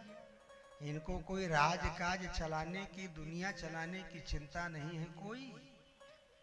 तो कहते हैं श्रीमती विश्वक्सेने विन्यस्त समस्तात्म ऐश्वर्यम, वैकुंठ के सेनापति विश्वक्सेन जी के ऊपर अपना सारा ऐश्वर्य और सुदर्शन चक्र के ऊपर अपना सारा वैभव, सैन्य बल, सब सेनापति विश्वक्सेन जी हैं और सैन्य बल को संगठित करने वाले, अपने तेज से उसको खींच लेने वाले। चक्र में हजारों दांत होते हैं ना, ज्वारा मशीन होती है उसमें हजारों दांत होते हैं, और वो दांत धनुष के आगे लगे हुए बाण की तरह होते हैं, नुकीले। उसका नुकीलापन, उसका तेज है, वो कुंठित नहीं होता, और वह नुकीलापन कहीं भी जाते हैं, वर्तुलत तो गोलाई, नुकीलापन, ये सब चक्र का स्वभाव। तो बाण से भी भगवान मारते हैं सौकर्य से किसी को, तो चक्र प्रविष्ट हो जाते हैं उसकी नेमी में जाकर के। नेमी कहते हैं ना उसको, चक्र नेमी, नेमिषारण्य। एक नेमी गिर गई तो नेमिषारण्य हो गया ना नेमी। तो वहां गदा से जब प्रहार करते हैं भगवान, तो उसके वर्तुलत्व में हो जाते हैं, उसके आगे जो नुकीला निकला रहता है उसमें भी प्रविष्ट हो जाते हैं। कमल से सम्मोहन करते हैं जब भगवान किसी का, कमल के माध्यम से। पद्म हस्त कैसे हो गया भाई? तो पद्म से सम्मोहन भगवान,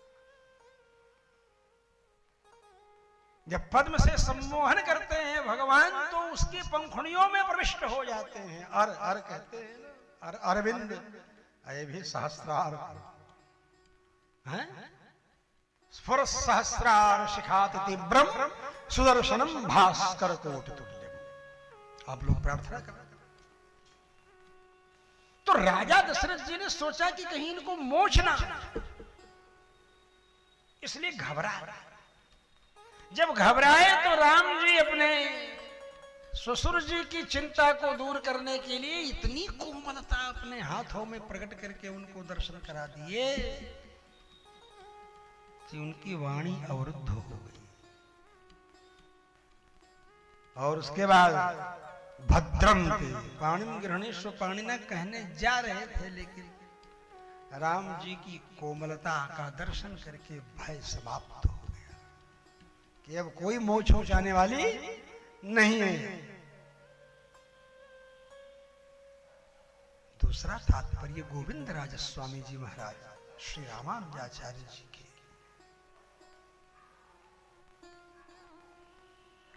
शिष्य, वो क्या लिखते हैं?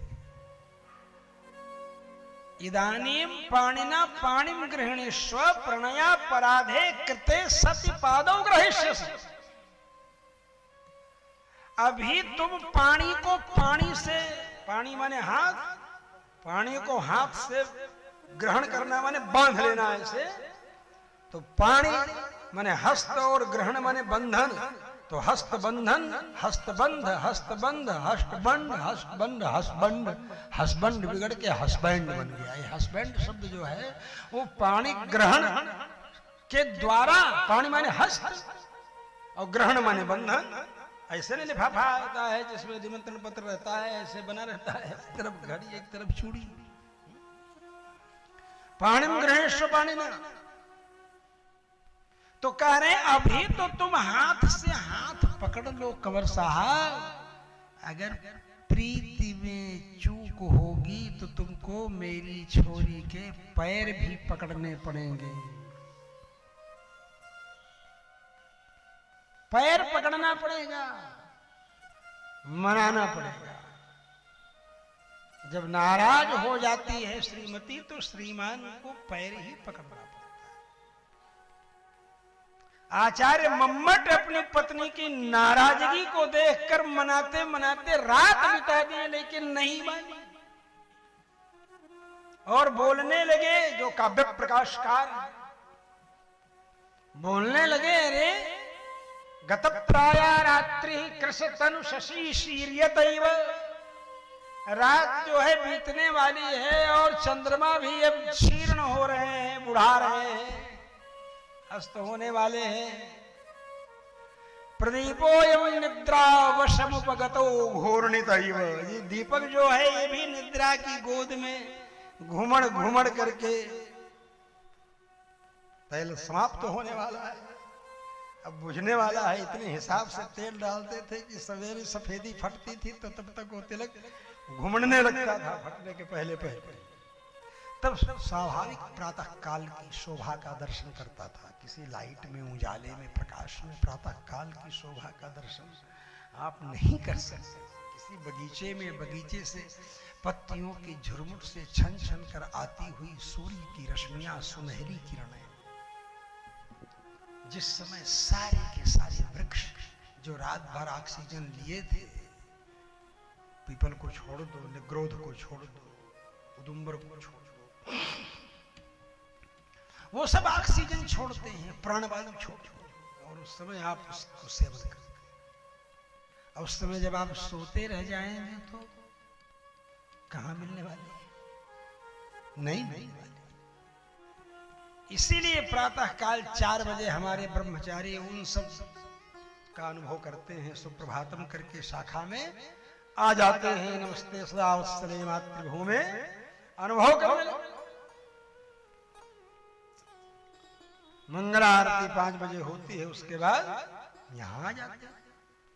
नियमितता का अनुभव आरती में भी होता है, शाखा में भी होता है, अनुशासन का।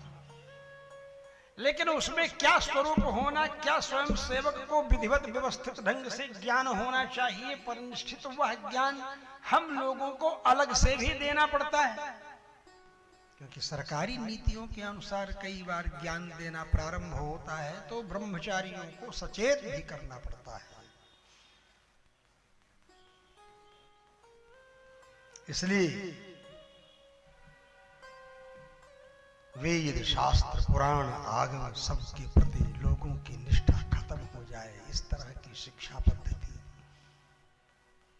इनको जानने वालों को पोंगा पंडित और पाखंडी और धूर्त मार्केटिंग में मास्टर माहिर कारपोरेट मोटा मोटा तिलक लगा करके बड़े बड़े भस्म पहन करके रुद्राक्ष स्फटिक पहन करके पीतांबर पहन करके जगत गुरु धर्माचार्य हिंदुत्व के मुखौटा पहन करके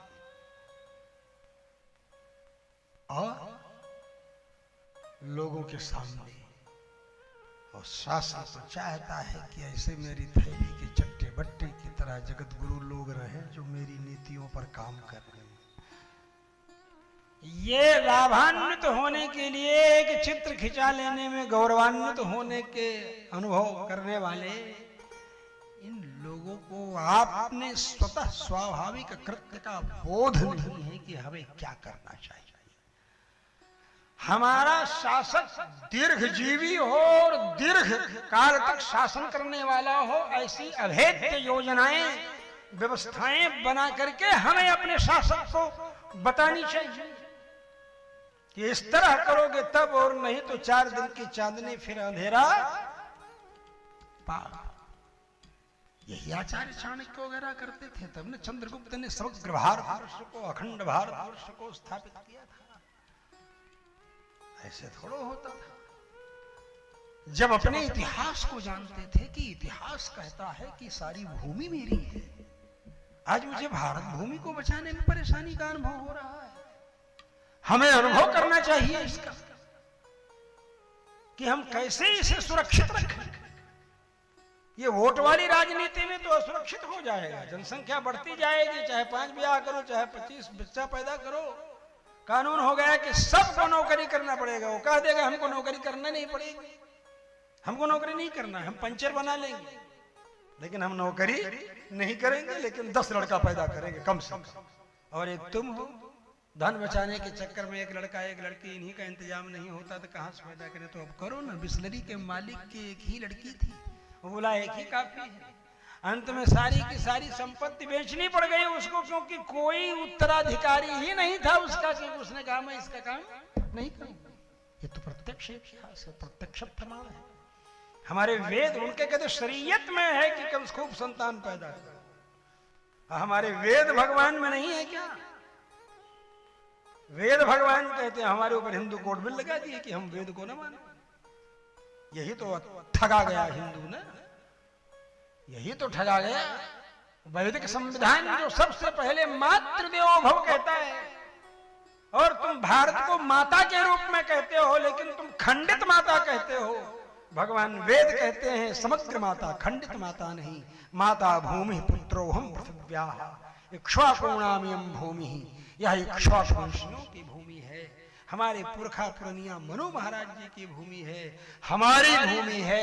इसलिए मनुस्मृति का कोड ऑफ कंडक्ट, वैदिक संविधान लगेगा, उसमें कोई संशोधन नहीं बर्दाश्त किया जा सकता। पूर्ण पर ब्रह्म परमात्मा भी अवतार लेते हैं श्री राम के रूप में, तो मातृदेवो भव पहले कहा गया, पितृदेवो भव बाद में कहा गया। इसलिए माता का प्रथम स्थान देते हुए उनके आदेश का पालन करना है। कैकेयी के आदेश पर चली गई वन में। राजा दशरथ जी चिल्लाते रहे रुक जाओ रुक जाओ रुक जाओ, अहम राघव कैकेय्याः वरदानेन मोहितः अयोध्यायां तुमेवाद्य भव राजा निगृह्यमाम्। कैकेयी को वरदान देने के कारण मैं किंकर्तव्य विमूढ़ हो गया हूं, क्या करूं क्या न करूं। इसलिए तुम मुझे किंकर्तव्य विमूढ़ता के पागलपन में बंदी बना करके अयोध्या के सिंहासन पर बैठ जाओ। लेकिन पिताजी के इस आदेश का पालन भगवान श्री राम ने नहीं किया। मातृदेवो भव, मां को प्रथम वरीयता। अगर चाहे तो थोड़ा सा अमेंडमेंट कर देते, करेक्शन कर देते, संशोधन कर देते, जोड़ देते, काटना था ही नहीं, मातृदेवो भव था ही, आगे लिख देते। किंतु पितुरनुकूलत्वे सती, लेकिन पिता अनुकूल रहेंगे तो मातृदेवो भव पितुरनुकूलत्वे, इतना और आगे लगा देते। पिता अनुकूल रहे तभी मातृदेवो भव आदेश होगा, इतने तो करना था। लेकिन नहीं, संविधान में संशोधन करना, संविधान का पालन करना है। मैं अपने संविधान में संशोधन करूंगा तो मैं अपने श्वास प्रश्वास को रोकूंगा, क्योंकि भगवान वेद ही मेरे श्वास प्रश्वास है। भगवान के श्वास है न वेद, निश्वसित वेदास्य वेदा। कैसे वह हमें बताता है कि हमें कैसे सोना चाहिए, कैसे जगना चाहिए, कैसे खाना चाहिए, कैसे पचाना चाहिए, कैसे बोलना चाहिए, कैसे व्यवहार करना चाहिए, और कैसे अपने को एक इकाई समझ करके सारे राष्ट्र की सेवा करनी चाहिए, सारे मठ की सेवा करनी चाहिए। अगर महंत है तो मालिक बन करके आप क्या सेवा कर पाएंगे? इसीलिए योद्धा जो होते थे, सम्राट युद्ध में चलते थे, आगे लोगों को चलाते थे हौसला अफजाई करने के लिए। पिता का पुत्र ही युवराज होता था और युवराज ही सेनापति होता था, और सेनापति को जाना होता था संघर्ष करने। ये सिद्धांत है, यही परंपरा है राजतंत्र, भारतीय परंपरा है। उसे कोई प्रलोभन नहीं कर सकता। समग्र भूमंडल का वही जो गोल्ड मेडल तो है सबके लिए है, लेकिन जो बढ़िया नंबर लाएगा उसी को गोल्ड मेडल मिलेगा। समग्र विश्व का वर्ल्ड इज वन फैमिली, तो उस फैमिली का मुखिया भी तो कोई होगा। मुखिया ऐसे व्यक्ति को बनाइए पूरे विश्व के अंदर जिसने सर्वाधिक जनहित का काम किया हो, लोकहित का काम किया हो। अरे भाई, जब लोकतंत्र है तो फिर राज्यपाल की क्या जरूरत है, राज्य मंत्री की क्या जरूरत है, राज्यसभा की क्या जरूरत है, फिर राजनीति की क्या जरूरत है? भाई, जब लोक नीति बनाइए, आप राजनीति क्यों बनाते हैं? लोकतंत्र है तो लोक नीति बनाइए, राजनीति बनाने की क्या आवश्यकता है? लोक नीति तब बनेगी जब जनता का पहले ही मताकलन हो जाएगा, उसका भाव ले लिया जाएगा कि कौन व्यक्ति कैंडिडेट बने, तब लोग चोरी करने से और पार्टी का पैसा खाने से और रुपया दे करके वोट, रुपया दे करके फेवर में करने वाला तो क्या करेगा? वही करेगा जो स्वामी प्रसाद मौर्य ने किया, और क्या करेगा? कोई प्रलोभन दे करके अगर तुम अपने पक्ष में रखोगे तो रामचरितमानस जलाया ना, भाजपा से हटने के बाद रामचरितमानस जलाया, क्योंकि उसको अपने एजेंटे से वोट बैंक बनाना था। सनातन वैदिक हिंदुओं ने संगठित होकर के कभी यह मांग ही नहीं की इनके ऊपर हिंदू कोड में लगा दिया गया, संतानें न ज्यादा पैदा कर पाओ, ब्याह करें 18 साल हो जाए, 20 साल हो जाए, और भी जानने समझने का मौका लड़कियों को देने के लिए 18 साल से और उम्र बढ़ा दी। बताओ भाई, और नारा दे दिया देर से शादी समय से बच्चा। अरे जब देर से शादी होगी तो समय से बच्चा कहां होगा? मानव शरीर की आवश्यकताओं की पूर्ति को तुम रोक दोगे तो मनुष्य का शरीर विकसित ही नहीं होगा। वही खाद पानी है उस विकास के लिए। इस नियम से जो रहते हैं वो दीर्घजीवी होते हैं, उसमें नियम होता है। विवाह होने के बाद भी 7 साल बीत जाता है तब गौना होता है। यहाँ विवाह होने के पहले ही पता नहीं कितना एबार्शन हो चुका है, कितना उपद्रव हो चुका है, और उसके बाद गर्भधारण की क्षमता भी कम, और उसके बाद देर से शादी भी हुई, और उसी में कोढ़ में खा जिए कि ज्यादा हाई फाई बनने के चक्कर में अभी हम लोग चांस नहीं ले रहे हैं, अभी थोड़ा एंजॉय करेंगे, घूमेंगे, यहाँ जाएंगे वहां जाएंगे, और जब चांस लेने का मौका आया तो कंसीव भी नहीं कर रहे हैं, क्योंकि क्षमता समाप्त हो गई, क्षमता समाप्त हो। तो हिंदू समाज को नपुंसक बनाने की प्रक्रिया है ये हिंदू कोड में। 2 से ज्यादा संतान हो गई तो प्रमोशन नहीं होगा, अगर आप हिंदू हैं तो लक्ष्य दंपति में आ जाएंगे, और वही मुसलमान 20 बच्चों का बाप होगा तो उसका प्रमोशन ही नहीं होगा, आरक्षण के बल पर उसके ऊपर के अधिकारी के ऊपर का भी प्रमोशन हो जाए। मतलब आप मुसलमान बन जाओ, मुसलमान बनाने की सुविधा देने के लिए इस संविधान, और हिंदू लोकतंत्र के नाम पर बचाना चाहता है, संविधान के नाम पर लोकतंत्र भी बचाना चाहता है, बताया था मैंने आपको। और सरकारें, राजनीति क्या करती है? सामाजिक न्याय के बल पर हिंदुत्व को मिटाना चाहती है, सामाजिक न्याय के बल पर। वो क्रिएटेड उतारो रघुनंदन दुल्हा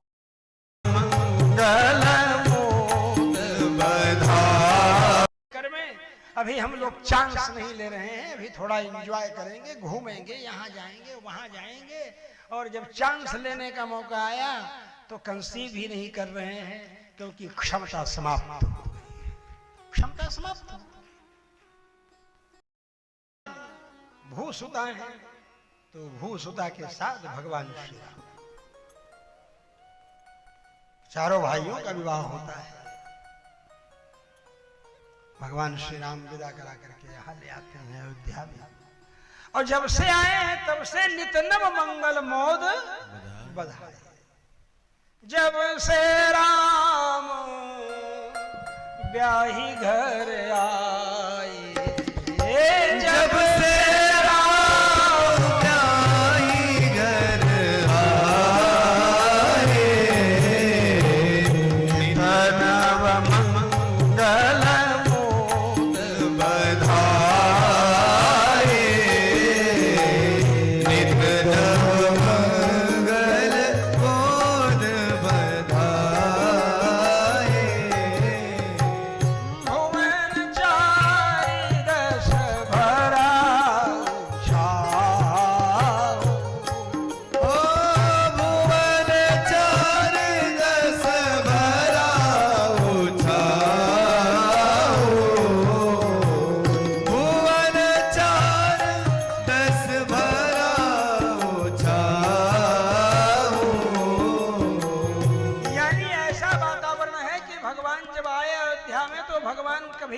कोटेश्वर नाथ में आरती कर रहे हैं, तो कभी दूधेश्वर नाथ में आरती कर रहे हैं, तो कभी नागेश्वर नाथ में आरती कर रहे हैं, कभी भक्तहरि में आरती कर रहे हैं, तो कभी चंद्रहरि में आरती कर रहे हैं।